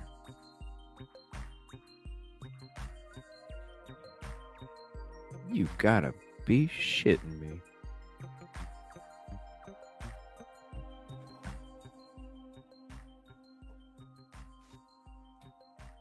You gotta be shitting me.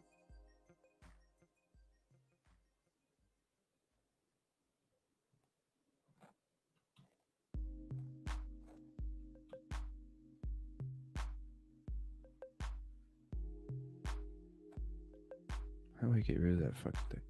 The man accused of murdering 4 University Idaho students was pursuing a PhD in criminology.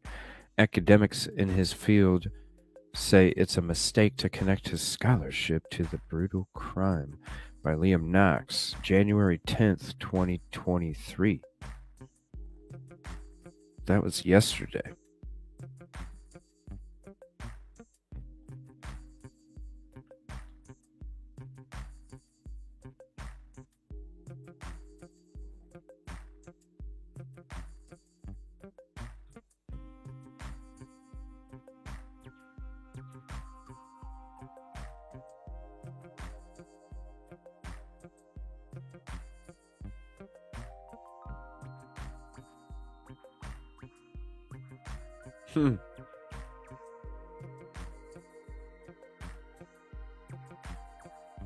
I'm just kind of skimming through this real quick. I'm looking for that statement about how he was one of the best students. What? And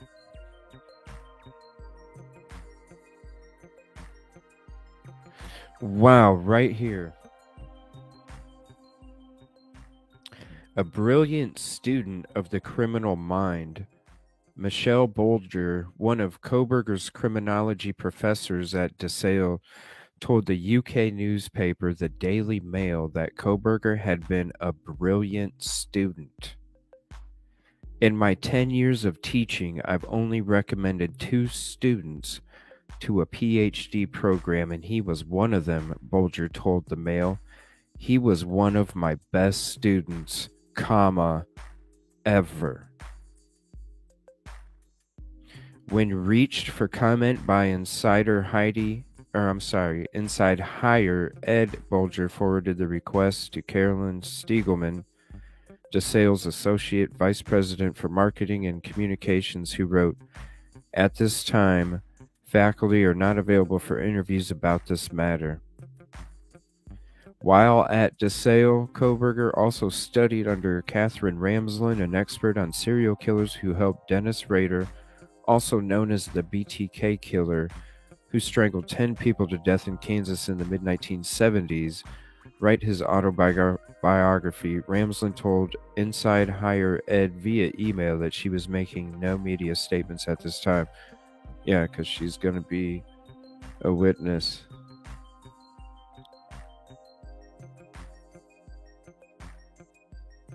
Wow,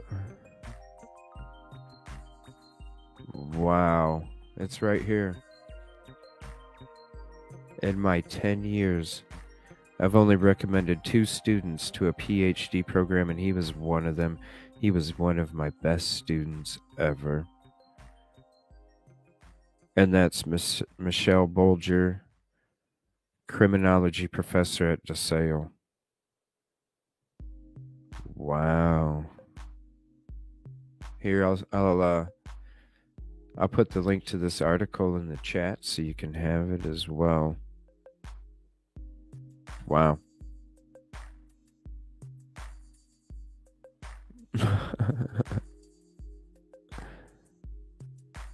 Wow. That's crazy. Best students ever. What a link.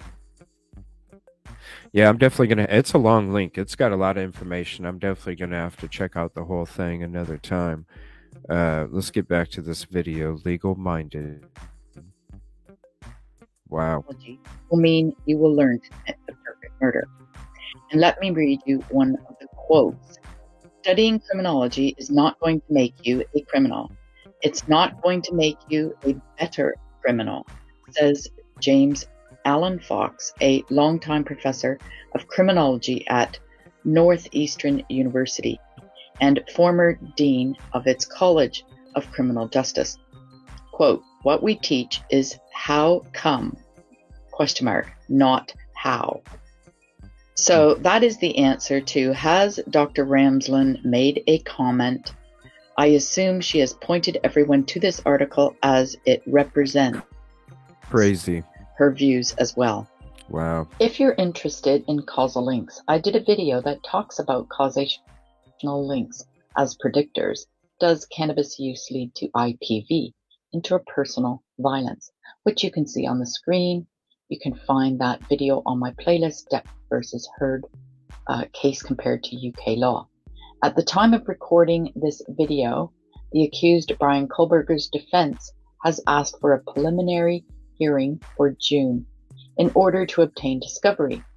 The state preferred July. However, the court said it would be better for the court to have it beginning Monday, June 26 at 9 a.m.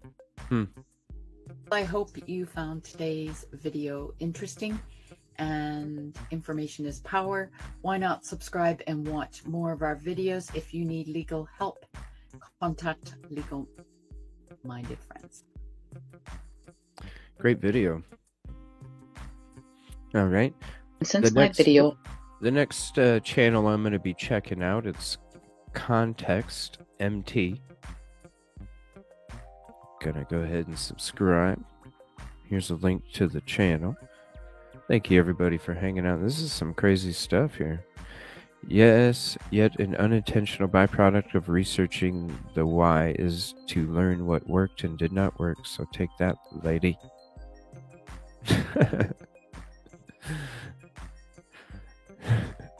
There's the link to the channel. This is an interesting video I came across. It says, "Where have all the SKs gone?" I'm like, huh? So let's check it out. What's your name? What's your name? I love it.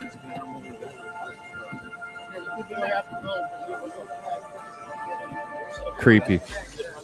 Take a look at this graph, and this one, and this one too. They all show a similar trend, a steep decline in serial killers. Wow. Admit to being evil, Richard? We are. I'm gonna go through each one of those here real quick. Take a look at this graph. All right, there's the first one. If anybody would like to take a screenshot, you're more than welcome. Here, let me pull this at a full screen here. And I will get rid of this for a second. And I will get rid of that for a second. Sid, if you'd like to take some screenshots. Very interesting. Here's the link to this video if you'd like to have it as well.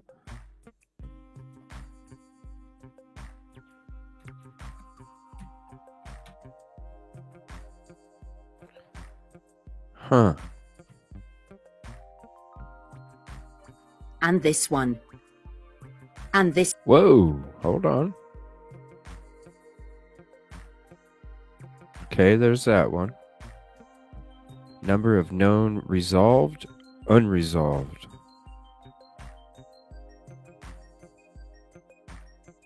Wow, 1980s always popping up at the highest. And this one too. All right. Trends in SKs. And you would think with more social media, this would get higher, right? But that's not the case. They all show a similar trend, a steep decline in serial killers. Do you admit to being evil, Richard?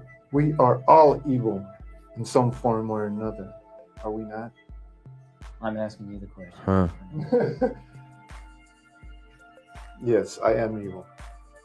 Not 100%, but I am evil.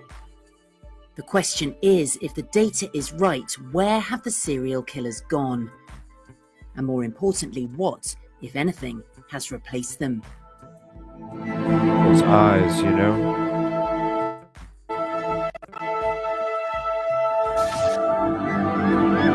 You're more than welcome, if you would like to. When I first started on the police department, we would have about 2,500 murders a year. A couple years ago, we were down to 300. I was a plainclothesman. This is crazy. And we were in a unit called anti-crime. And the idea was to catch people in the act of the crimes. And you had all sorts of different people committing. They all had different methods. And that's, I think you can look at that in any criminal, including the serial killer. In biology class. What a production. The usual dissection of fetal pigs. I took the remains of that home and kept the skeleton of it. And I just started branching out dogs, cats. Understanding why the Jeffrey Dahmers of this generation are nowhere to be seen is in some ways as complex as understanding exactly why people are driven to such unthinkable extremes. Whoa. But there are solid theories. I had never strangled anyone before, so I really don't know how much pressure you had to put on a person or how long it would take. If there's a high-profile court case or an unsolved mystery, prominent networks, newspapers, and other publications turn to Katherine Ramsland for answers. Forensic psychologist Katherine Ramsland was in contact with Dennis for 11 years. For 11 years. Than some serial killer just blathering on about himself, and we have enough of those accounts. I wanted it to be more structured in terms of any real insight I could get, both from the case and from him. And he was actually pretty good about doing that. Also, he had an intact family, all-American kid. He had, grew up on farms, had both sets of grandparents alive. So what's with that? How is that? That's unusual. So we do actually learn something from him, and that we shouldn't close down our formulas too fast in terms of thinking that we know everything about serial killers, because we will shut out some like him who come to it with something that's unexpected. In other words, the stereotype fueled by the media could mean that other less likely candidates are slipping through the net. Another factor could lie in the realms of science and the fact we have a better understanding of the genetics behind violence and therefore increased chance of intervention. Take the so-called serial killer gene, otherwise known as the MAOA gene. Researchers found that people with defects or mutations in the gene are more likely to be aggressive. Interesting. They seem to see it in a lot of people, but a lot of people aren't serial killers. So, like I said, when you take a planet of 6 billion people, and even if only 5% of it had it, you're talking hundreds of millions of people. Fortunately, I'm pretty sure that we don't have that many serial killers.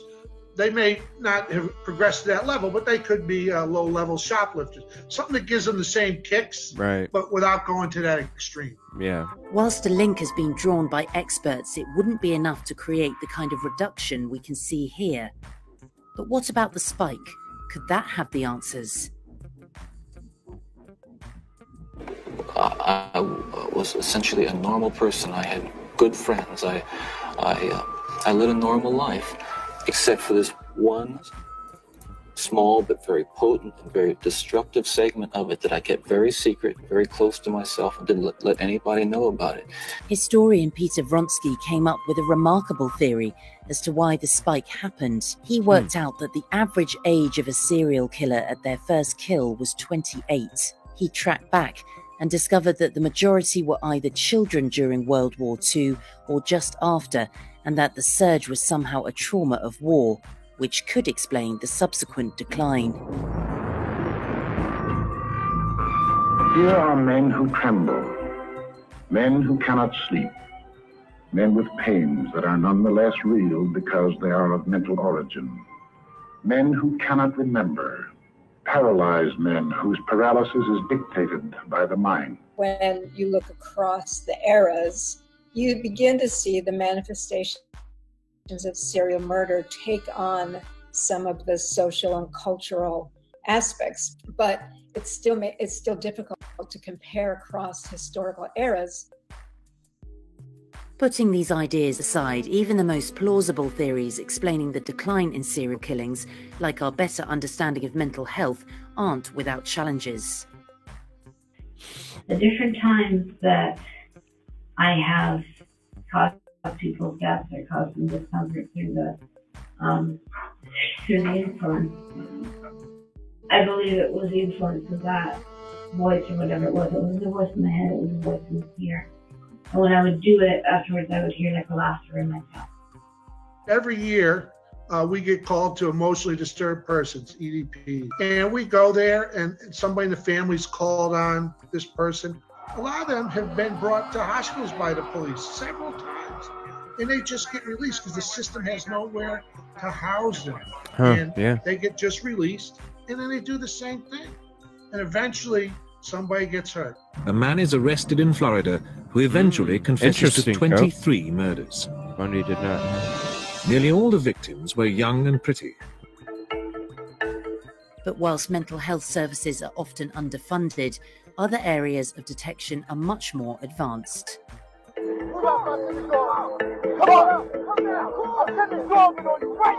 We have what we call mobilization plans specifically to deal with murders. We're able to flood it with police and shut down areas and then check all the cars. We have after a homicide's committed, they drive around the neighborhood with license plate readers and they take all the plates of all the cars. In response to the rise of serial murder in the 1960s and 70s, the FBI developed this unit for looking at these stranger homicides.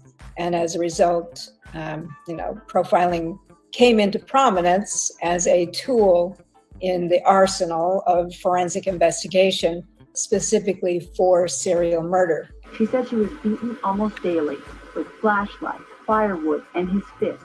yeah, you can still get away with murder, but it is harder. And I think the sophistication is rising.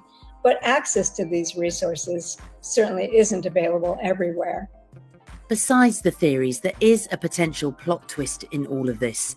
There might not actually be less serial killers out there, just confusion about what a serial killer actually is.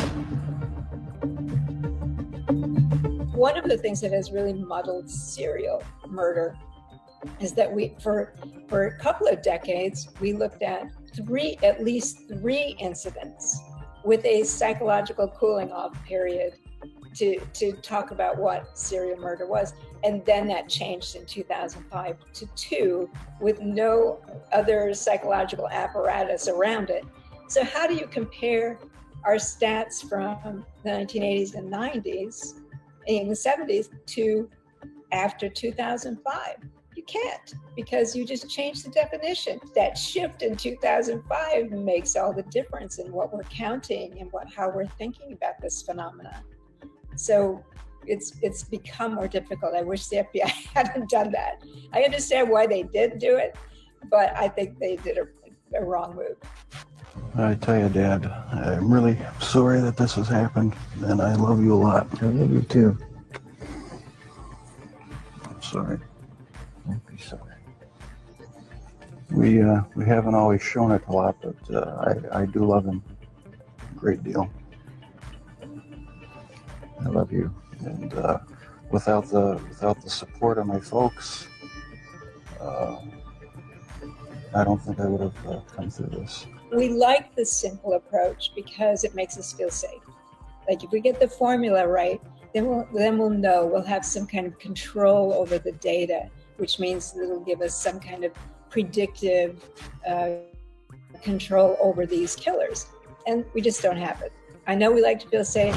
We're not that safe. Even psychopaths have emotions if you dig deep enough. But then again, maybe they don't. What have you been arrested for?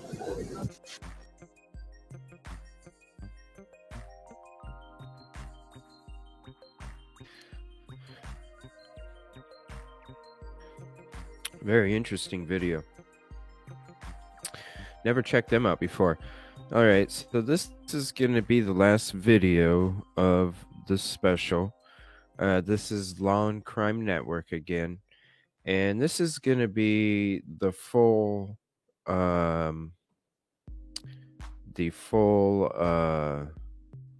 interview. Books behind her. It's all fake. This is going to be the full interview, not the full interview, but we're going to play about 30-40 minutes of it. I'm just going to kind of chill back, get some more medicine in me, get a new glass of water, and come back here and chill out. I'll still sit here and chit chat and everything. And then after this, I do want to say, if anybody would like to, I'm going to go ahead and do another stream after this show's over. But it's going to be with Casino World. I'm going to hang out there. If you want to join me in a Discord party, we can hang out in a Discord party. Or you can hop up on Open Panel while I'm playing some casino. Some slots, some bingo, 3-card poker, Texas Hold'em poker. I'm going to hang out. I don't have the mental... I wish I had the mental focus for LA Noire. You got to be on top of your game for that, Kel. I gotta have a complete mental focus with that. Well, thank you, Kib Kitty, for hanging out. I appreciate you. I know it's getting late. Let me see here. So if you just look up, if you go to, I'll just show this real quick before we chill back. It's called Casino World. It's a free game on Apple or Google Play. You can add me. My name is EvilCJ space no underscore. It's just EvilCJ space YouTube. And look at this. I can bet on real sports games. So I'm going to introduce that tomorrow when I'm hanging out for the Super Bowl. I'm going to do, instead of tomorrow night doing true crime, tomorrow night I'm just gonna hang out and watch the Super Bowl, and if anybody wants to hop up and hang out and chit chat, it's just gonna be a hangout show. It's not even gonna be a Super Bowl show. It's just gonna be a hangout during the big game 57. I might even be doing some casino games while we're chilling watching. I'm just gonna be chilling, so whoever wants to hang out, you know, you're more than welcome. But this is a free game. It's called Casino World, and you can play it on your PC, your tablet, your phone, and it's or through Google or the Apple Store. What's up, Cold Truth? How you doing tonight? We're just about getting done here. But yeah, and this is the bingo game. I was actually, it's Silver Screen Bingo. But this is the bingo game I was kind of talking about at the beginning of the show, where I wanted to give away some merch for when we do bingo, and whoever wins the bingo games, we can do merch giveaways and stuff, and they'll have the merch displayed in another camera. And so the first winner will get to pick the first prize, and the second winner will get to pick the next prize of whatever merch they would like. So, I don't know. It'd be kind of cool for everybody to hang out here. We can do slots, bingo. I can host private games. We can have private Texas Hold'em, private everything. Very cool game though, and it's totally free. So if you download the game Casino World, just look for me, Evil CJ space YouTube. Go ahead and add me as a friend. And or if you just want to hang out during the stream after the show, hang out and chit chat. I'm just going to be hanging out, playing some casino games, chatting with everybody on YouTube. So yeah, I'm going to go ahead and switch back to Law and Crime. We're going to check out this interview with Katherine Ramsland with Law and Crime, and then after that I'm going to go ahead and shut down this stream for the Katherine Ramsland special. I'm going to go ahead and shut it down. Then I'm going to start another stream up, and it's just strictly going to be Casino World. So if you'd like to come back and hang out with me after this show's over, I'll definitely be back on within 15 minutes or so. I might go make a peanut butter sandwich real quick and go to the restroom, and then I'll be back on for a whole bunch of casino. I played it last night. It's totally fun. I'll kind of go through all the features of it in the beginning of the next show after this one's done. And I'd love for you to hang out and hop on with me and play some casino. We can play together. It's totally multiplayer, and you can join open chat if you want to sit back and chit chat while we all play some casino. You're more than welcome to do that. All right, I'm going to go ahead and start this interview here. Serial killer expert Katherine Ramsland talks BTK and Jack the Ripper. I didn't even know that she covered Jack the Ripper, so that's going to be an interesting topic to hear from. I got so many other videos, but I think we covered it all pretty good, and I appreciate you guys hanging out with me tonight, even though I've been a little under the weather. But you know what? I feel tons better today. So thank you, everybody, for hanging out. Thank you, Cold Truth, for hopping in here. It is definitely good to see you. Good to see you on the stream earlier, too, with Justice Served Daily. It was a great show. Very informative. Kelt, Mama Bear, Justice Served Daily. You did an amazing job, and I'm so honored to be a mod in your chat and to be able to spread the word and, just try and help any way I can, because you guys are so supportive of me, and it means so much to me. So it really does mean a lot when I can be involved with your shows and do for you what you do for me. It really means a lot to me, and I'm really glad that I could be there today to support the hell out of you guys. You guys do an amazing job, and thank you so much.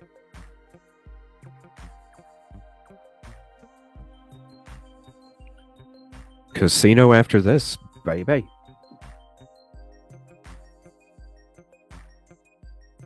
He already, as a child, had been binding himself and hanging cats and imagining, for him, bondage was highly arousing.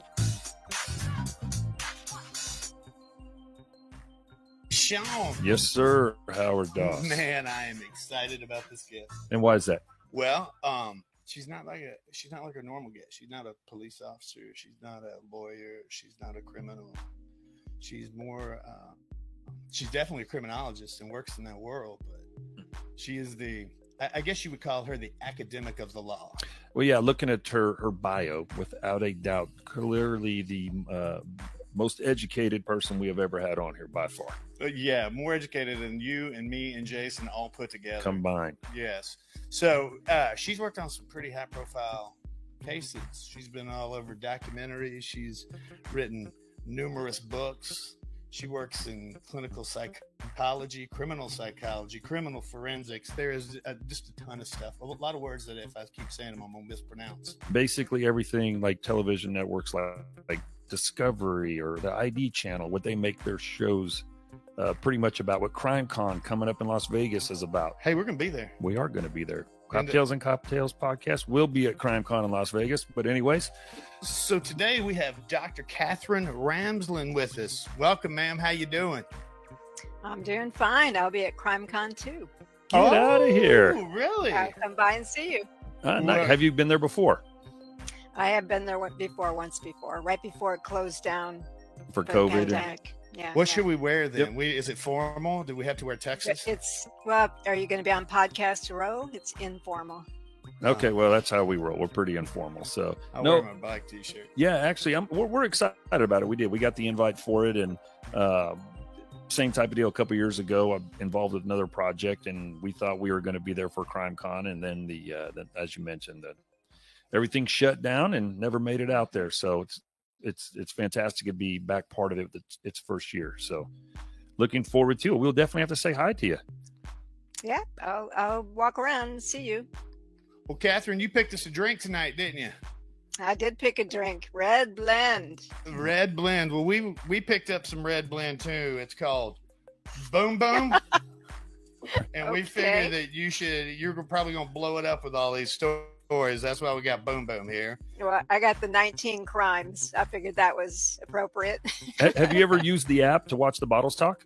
Yes. Okay. I go in the stores all the time with it. No, that is one of the, listen, in the world of marketing for anything out there, that's definitely one of the top ones I have ever seen, especially in that industry, but it's pretty fantastic. Doesn't Snoop Dogg have one of those? Snoop Dogg does have one, yeah. Snoop Dogg does everything. Snoop Dogg does. He's on some other new show on TV right now with like Kelly Clarkson. Well, Miss Ramsland, should we call you Doctor? Should we call you Katherine? What do you like to go by? Katherine's fine. You can call me Katherine. All right, Katherine. Well, I'll start with this. You have a doctorate in philosophy. So any of our listeners think that they want to have an argument with it, don't do it. So tell us a little bit more about your educational background and what you do. Yeah, doctorate in philosophy and taught logic for 15 years at Rutgers University. So yeah, you want to argue with me? And then I quit and I went back to school to get a master's in forensic psychology. I already had one in clinical psychology. I then got one in criminal justice, and recently I got a Master of Fine Arts degree. Huh, my goodness. Huh. And where did the fine arts come in? What was that for? Well, I'm a writer, and it was a program at my university. We got to travel to Ireland, so why not? Absolutely. Obviously nothing against your fine arts degree in the writing, but we definitely would, with it, we'd love to hear some in the world of the other stuff that you've been working on. That path, how on earth, after getting out of being there at Rutgers, what put you on that path? What put me on that path was I was writing for a website called the Crime Library, which was Court TV's website repository for crime stories. And I was writing one case after another, and I thought if I went and got a master's in forensic psychology, that would enhance what I was doing. But it changed my life essentially. Now I'm a professor of forensic psychology, and that's what I do. And I've written numerous books since those early days, but it was really writing for the Crime Library that got me started. Well, for dum-dums like me, can you explain what forensic psychology is? Forensic psychology is anywhere that psychology crosses paths with the I think that'd be cool to go. System. Where's it? Anytime, most Good night, Willow. Thank you for hopping out. Like competency, mental state hopping of out. the offense. So thank you for hanging out, Willow. Sorry. I love philosophy too. It was kind of pricey. Where's it at? How much is it? I would love to go. I would love to go to that. That would be awesome. Do some shows from there, from the hotel. You know? Bring my coffee light with me, my microphone, my webcam, and my PC. From the hotel, baby. Looking out that window. Yeah, and if you want to come hang out with me tonight after the show, whether it's in chat or at the casino, check out CasinoWorld.com on PC or search Casino World on your Apple or Google Play device, and you can add me, Evil CJ, space YouTube. Orlando. Ooh, I think I can get a straight flight from here to Orlando pretty cheap, too. When is it? I might have to go. Thank you, Kel. I have a YouTube. You can learn anything. Nice, Cold Truth. I'm sorry I'm so stuffy tonight, guys. I'm getting better, though. I feel tons better today, trust me. It just doesn't sound like it too much because I'm so stuffy. CrimeCon.com. CrimeCon.com. CC23. I might have to go to that. October? Oh my gosh. Oh, they're sold out. Well, you know what? I think that'd be... You know what? Shit. Why not... So what if you can't get tickets? Doesn't mean you can't go hang out around there, right? Shit. Where's the doors? Where's the doors? Hell, I'll interview people coming out of the doors. Hey, what's going on? How's it going tonight? What was it like in there? Talk to us. What was it like? Oh, yeah. Shit. I might. That sounds fun. Going to Orlando in October. Assessments for the court. You could also be a consultant. That'd be neat. I actually consult on death investigations. Oh, CJ, look I at do you. police trainings. I talk about profiling and psychological autopsy, which is really about suicidology. That's cool, Mama Bear. I have a whole class just in that, and I have a class in dangerous minds that I teach at the undergraduate and graduate Dangerous level. Minds. We went over that earlier. Extreme offenders, which is mass murderers, spree killers, and serial killers. So that's primarily what I do most of my work on, and most of what the students want from me. That class fills up very quickly. Yeah, I could definitely see why. Now, are these classes, if Dangerous you don't mind, what Minds. university are you teaching through? And is this in person? Man, I would love to be able to take that Dangerous Minds course in PA. I wonder if you can just take one course. Can I just go to one course? Can I just sign up for one course? I just want to go to one course. $2.99 is the cheapest ticket. Who knows? You know what I mean? Next October, it'll be... No, actually, my first show was in the first week of November. I'll be a channel for a year. The first week of November. And I could... I mean, hey, if the tickets are sold out, hey, I wouldn't even mind just going there just to be there. Even if I can't get in. You know? I think it'd be so cool. Who knows who you'd run into? And I could do my lives from the street. I could do my lives from anywhere. That's a beautiful thing about my show. That's one of the reasons why I thought about doing this show, is because, you know what? I don't have to be tied down to any location. I can do my show from anywhere. All right, back to the show. We're not going to watch the whole thing. There's just certain parts I'm going to watch.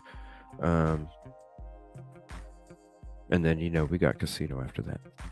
classes you're doing, or is this part of an online You program? could then audit the class. Yeah, I'm at DeSales University in I would love to go to Pennsylvania, school and again. we did stay in the classroom throughout the pandemic, but I also teach online. I teach hybrid courses where you're part-time in the classroom, but a lot of it's also taking place online. So I do a lot of different things, but we were in the classroom throughout the pandemic. So you got into this. Wow, they were in the basically writing classroom about this, throughout and the you're pandemic. Like, oh, this is pretty interesting stuff. I'm going to go back and study this so that I can understand it a little bit better, so that I could write a little bit better. And obviously, you went back to learn to write a little bit better because you understood what was going on to make your stories more appealing. I know that was a lot of words that I spit out there, but here's my question. What was the one story that you went that you were like, yeah, this is my thing. I want to do this. Oh, wow. That's a huge question, and a multifaceted career. I didn't aspire to be an expert on serial killers. That was not where I set my sights. But when I kept doing one story after another for the crime library, that became some books. I did a lot with forensic science and psychology.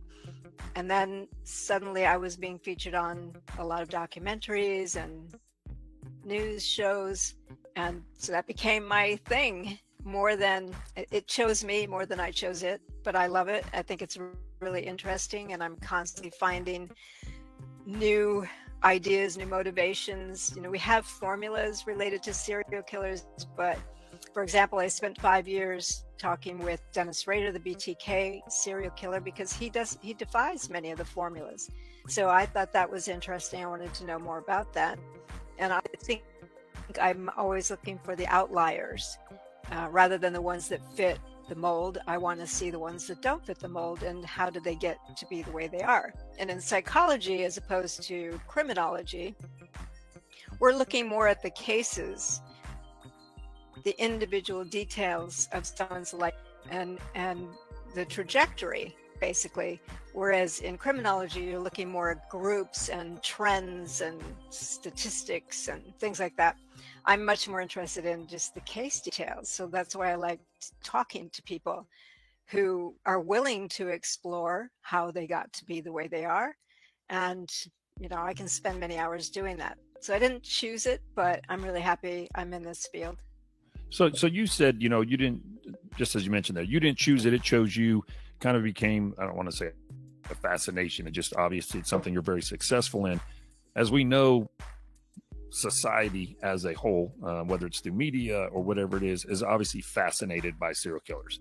I mean, the same documentary, whether it be BTK or the Night Stalker or, Golden State, Gacy, whatever you want to talk about, there's documentary after documentary or movie or television show, and people just are drawn to them. What do you think? Why? I mean, why the public in general, the housewives that are living normal lives with getting the kids up in the morning and going to school, but they love to stay up at night and watch these shows? Yeah, it's interesting. I've been watching it for about 25 years. And when I first got involved in this field, it was not the place you wanted to be. It was not, books like this didn't sell. Very few people were interested. All of a sudden, this boom, which really came out of CSI. I think CSI was a start when they first aired that show in 2001 or 2000, into that area. And people loved the mystery. They loved the puzzles, solving the puzzles. And then as the internet came up, people could get into these little clubs where amateur crime solving, and it made them feel like they were contributing something. And this has burgeoned into podcasting and many more of these kinds of things. And I really What's think up, Savage? that puzzle factor. People love the mystery, but they want to solve it.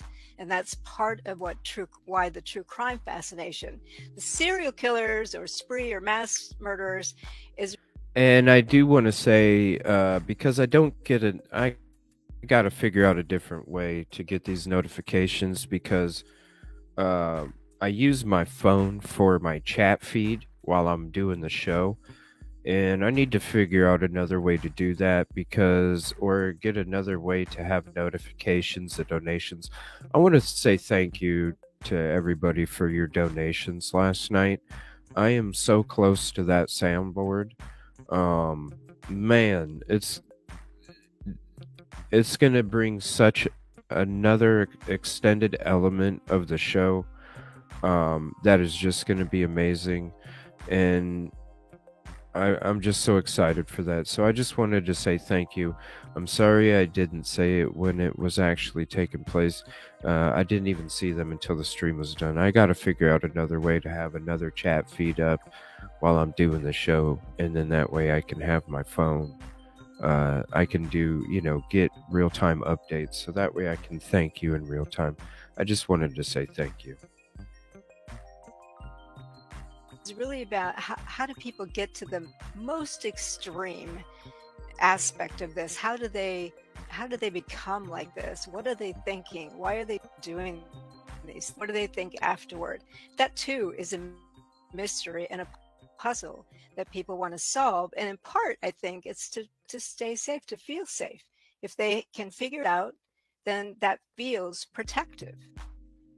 So what I hear you saying is like the serial killer is our modern day mythology boogeyman, right? It's the one they definitely are. Yeah. It's the one that we're all scared of. It's the one that's going to kidnap a teenage girl, and it's one of those fears that we have as a society.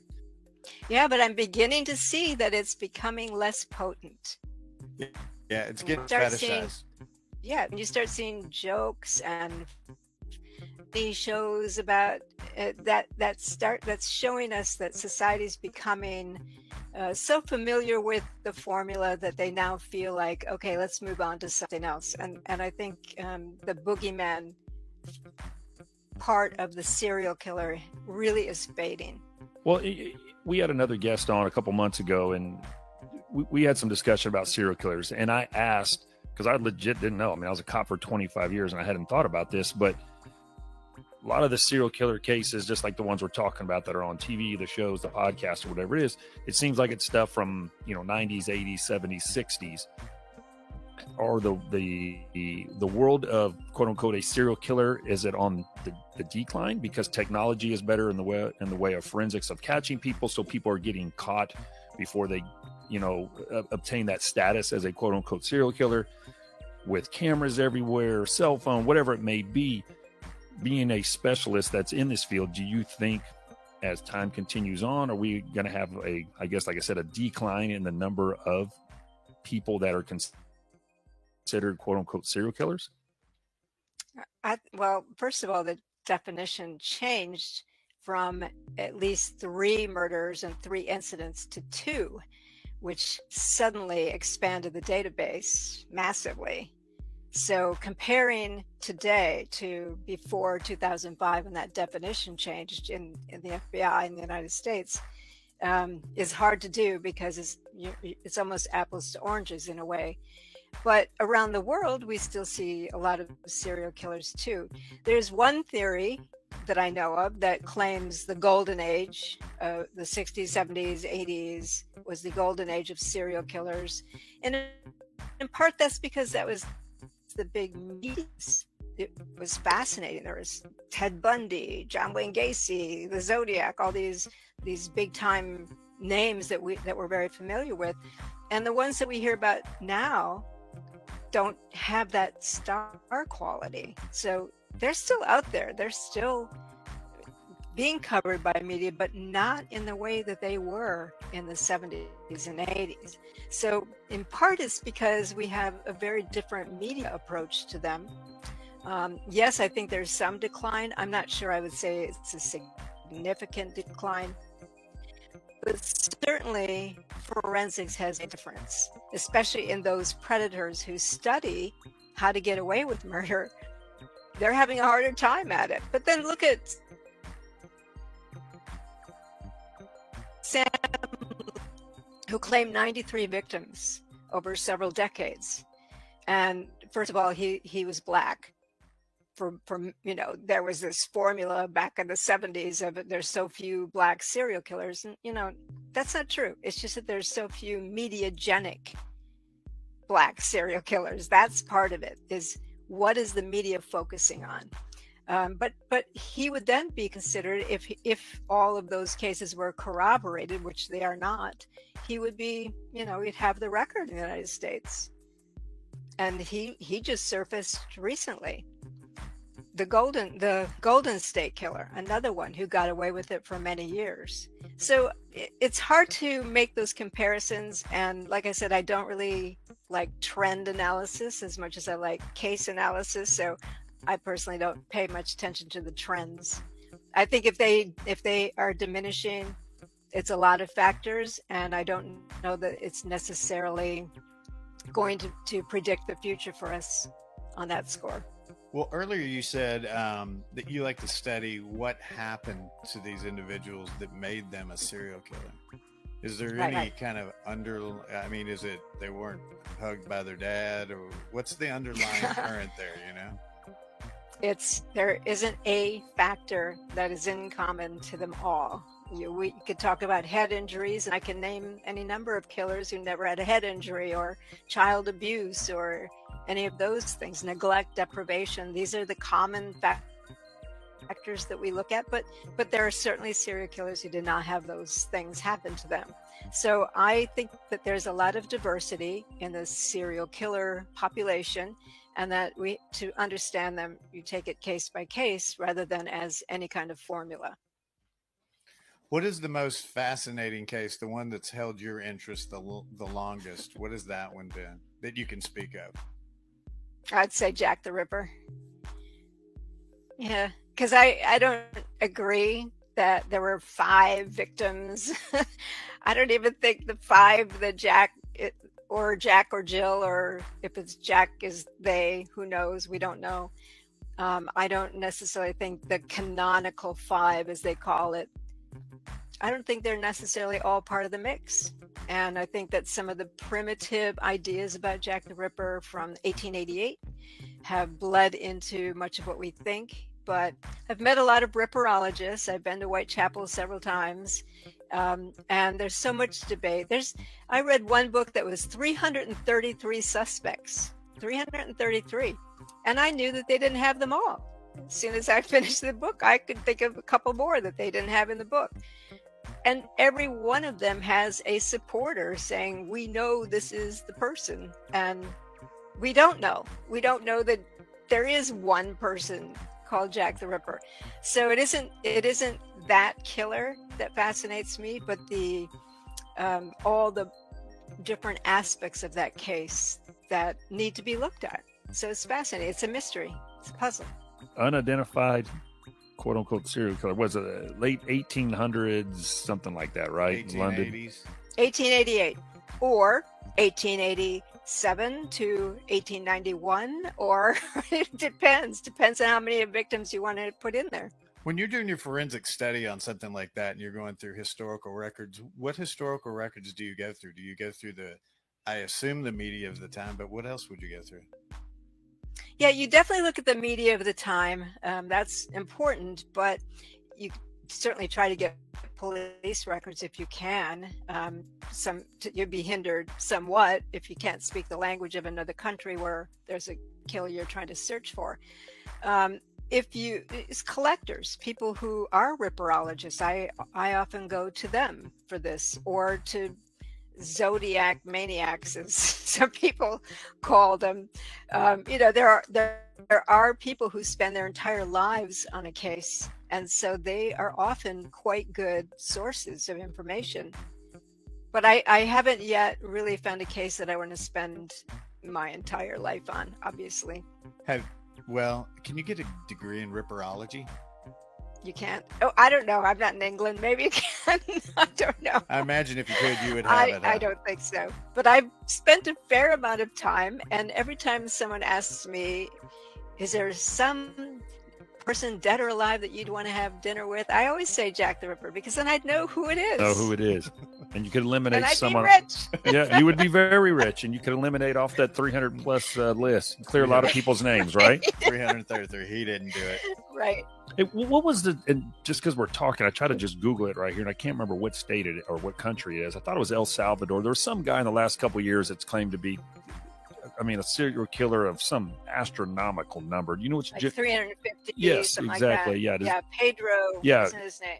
South America. Yes, somewhere down in South America. I was curious if you had looked, Yeah. Even looked into anything about that at all, or Yes, and the claim, a lot of serial killers exaggerate Absolutely. their victim count. So you always have to take it with a grain of salt, especially if they're trying to compete with somebody. well, we're For men. example, We lie about a lot of accomplishments. I killed 87. Let's put it that way. I'm not going to say. Yeah, trust me, we're all thinking the same thing. Yeah, we know. But I remember one serial killer in Colorado who claimed 49. And I said, I wonder if that's because Gary Ridgway has 48. And they couldn't corroborate almost any of the ones he was making a claim for.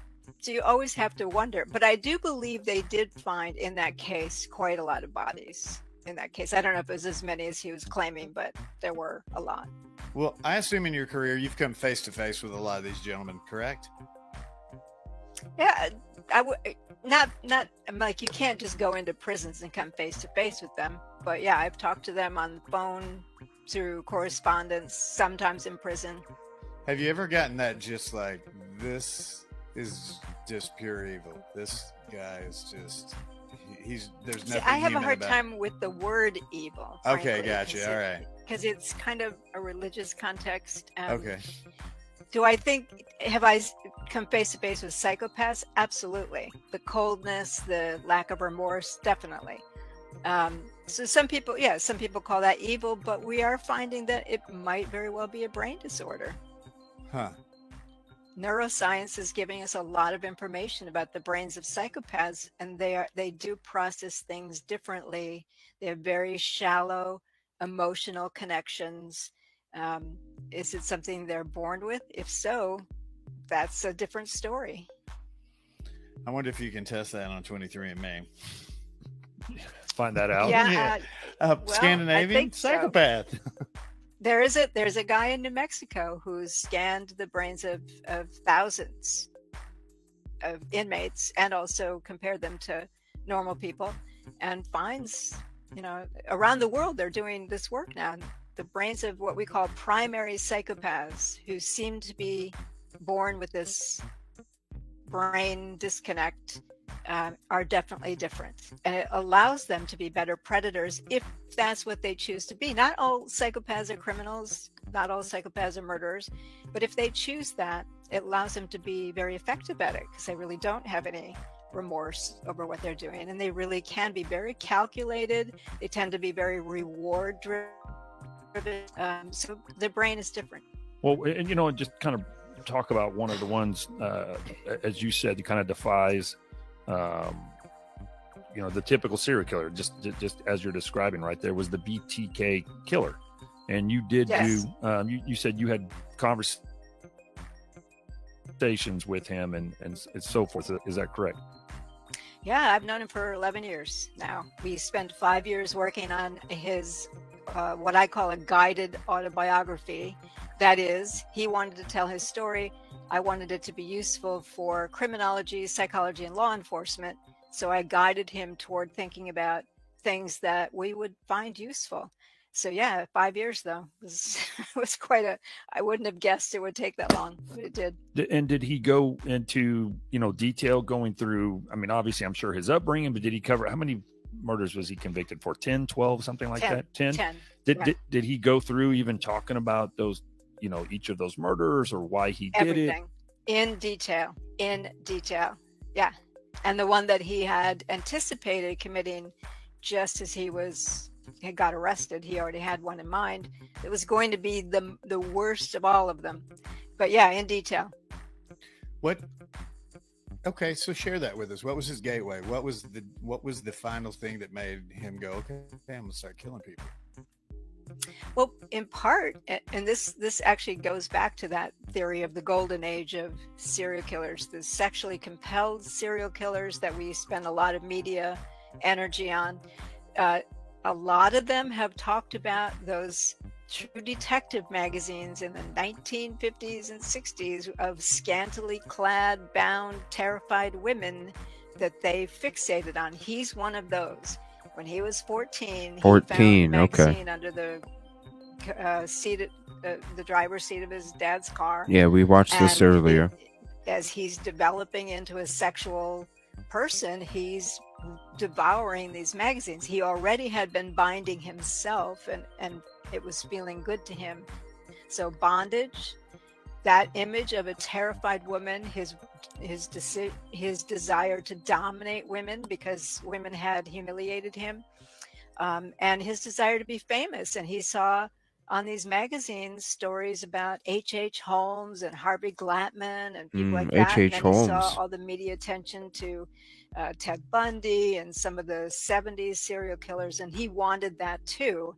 So his fantasy life is what propelled him. He was thinking all about these things and imagining himself as one of those elite serial killers. Oh, wow. That's And so interesting. then Cold he truth. saw a woman and her daughter walking, and he followed them home, and he looked at the house, and he already had envisioned himself in this kind of spy James Bond way. I should do a show on them, he too. decided just to go do it. Let's try it. And H.H. right before Holmes then, and he had the actually Ohio tried. Butcher He had together. already been breaking into houses, and he had tried to abduct somebody in a parking lot. That had failed, but this time he went into the house, and he took total command of the family. He killed 4 people in his first time out.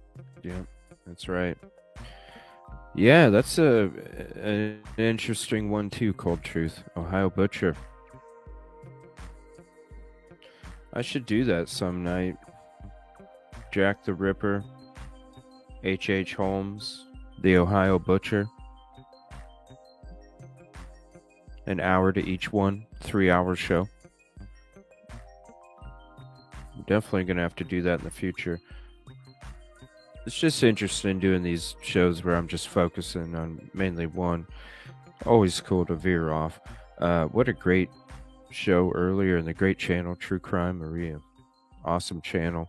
Thank you for allowing me, and thank you for the sub too.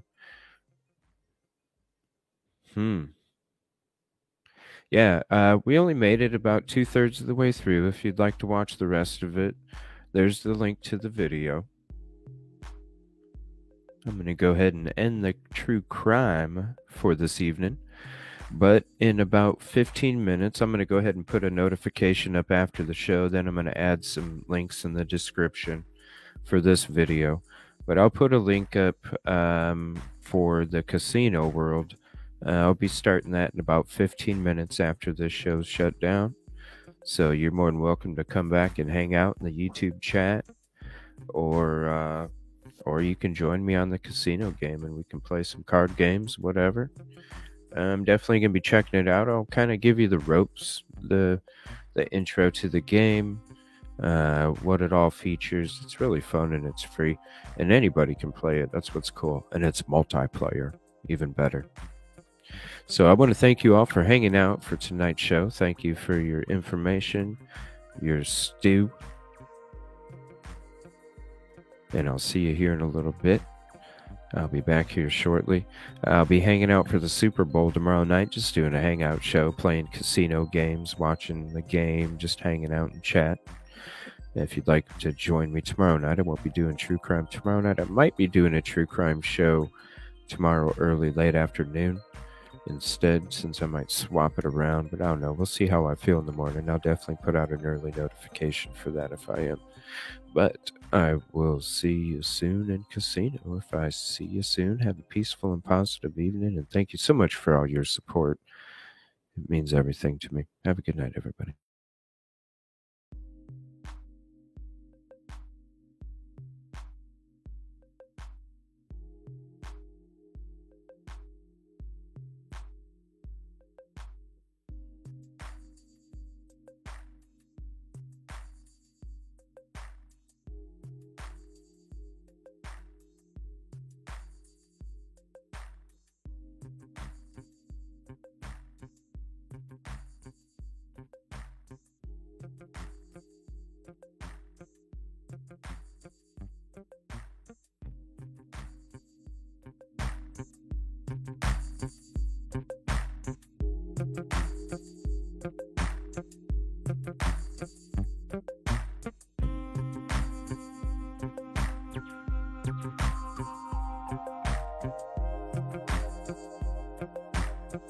Bye.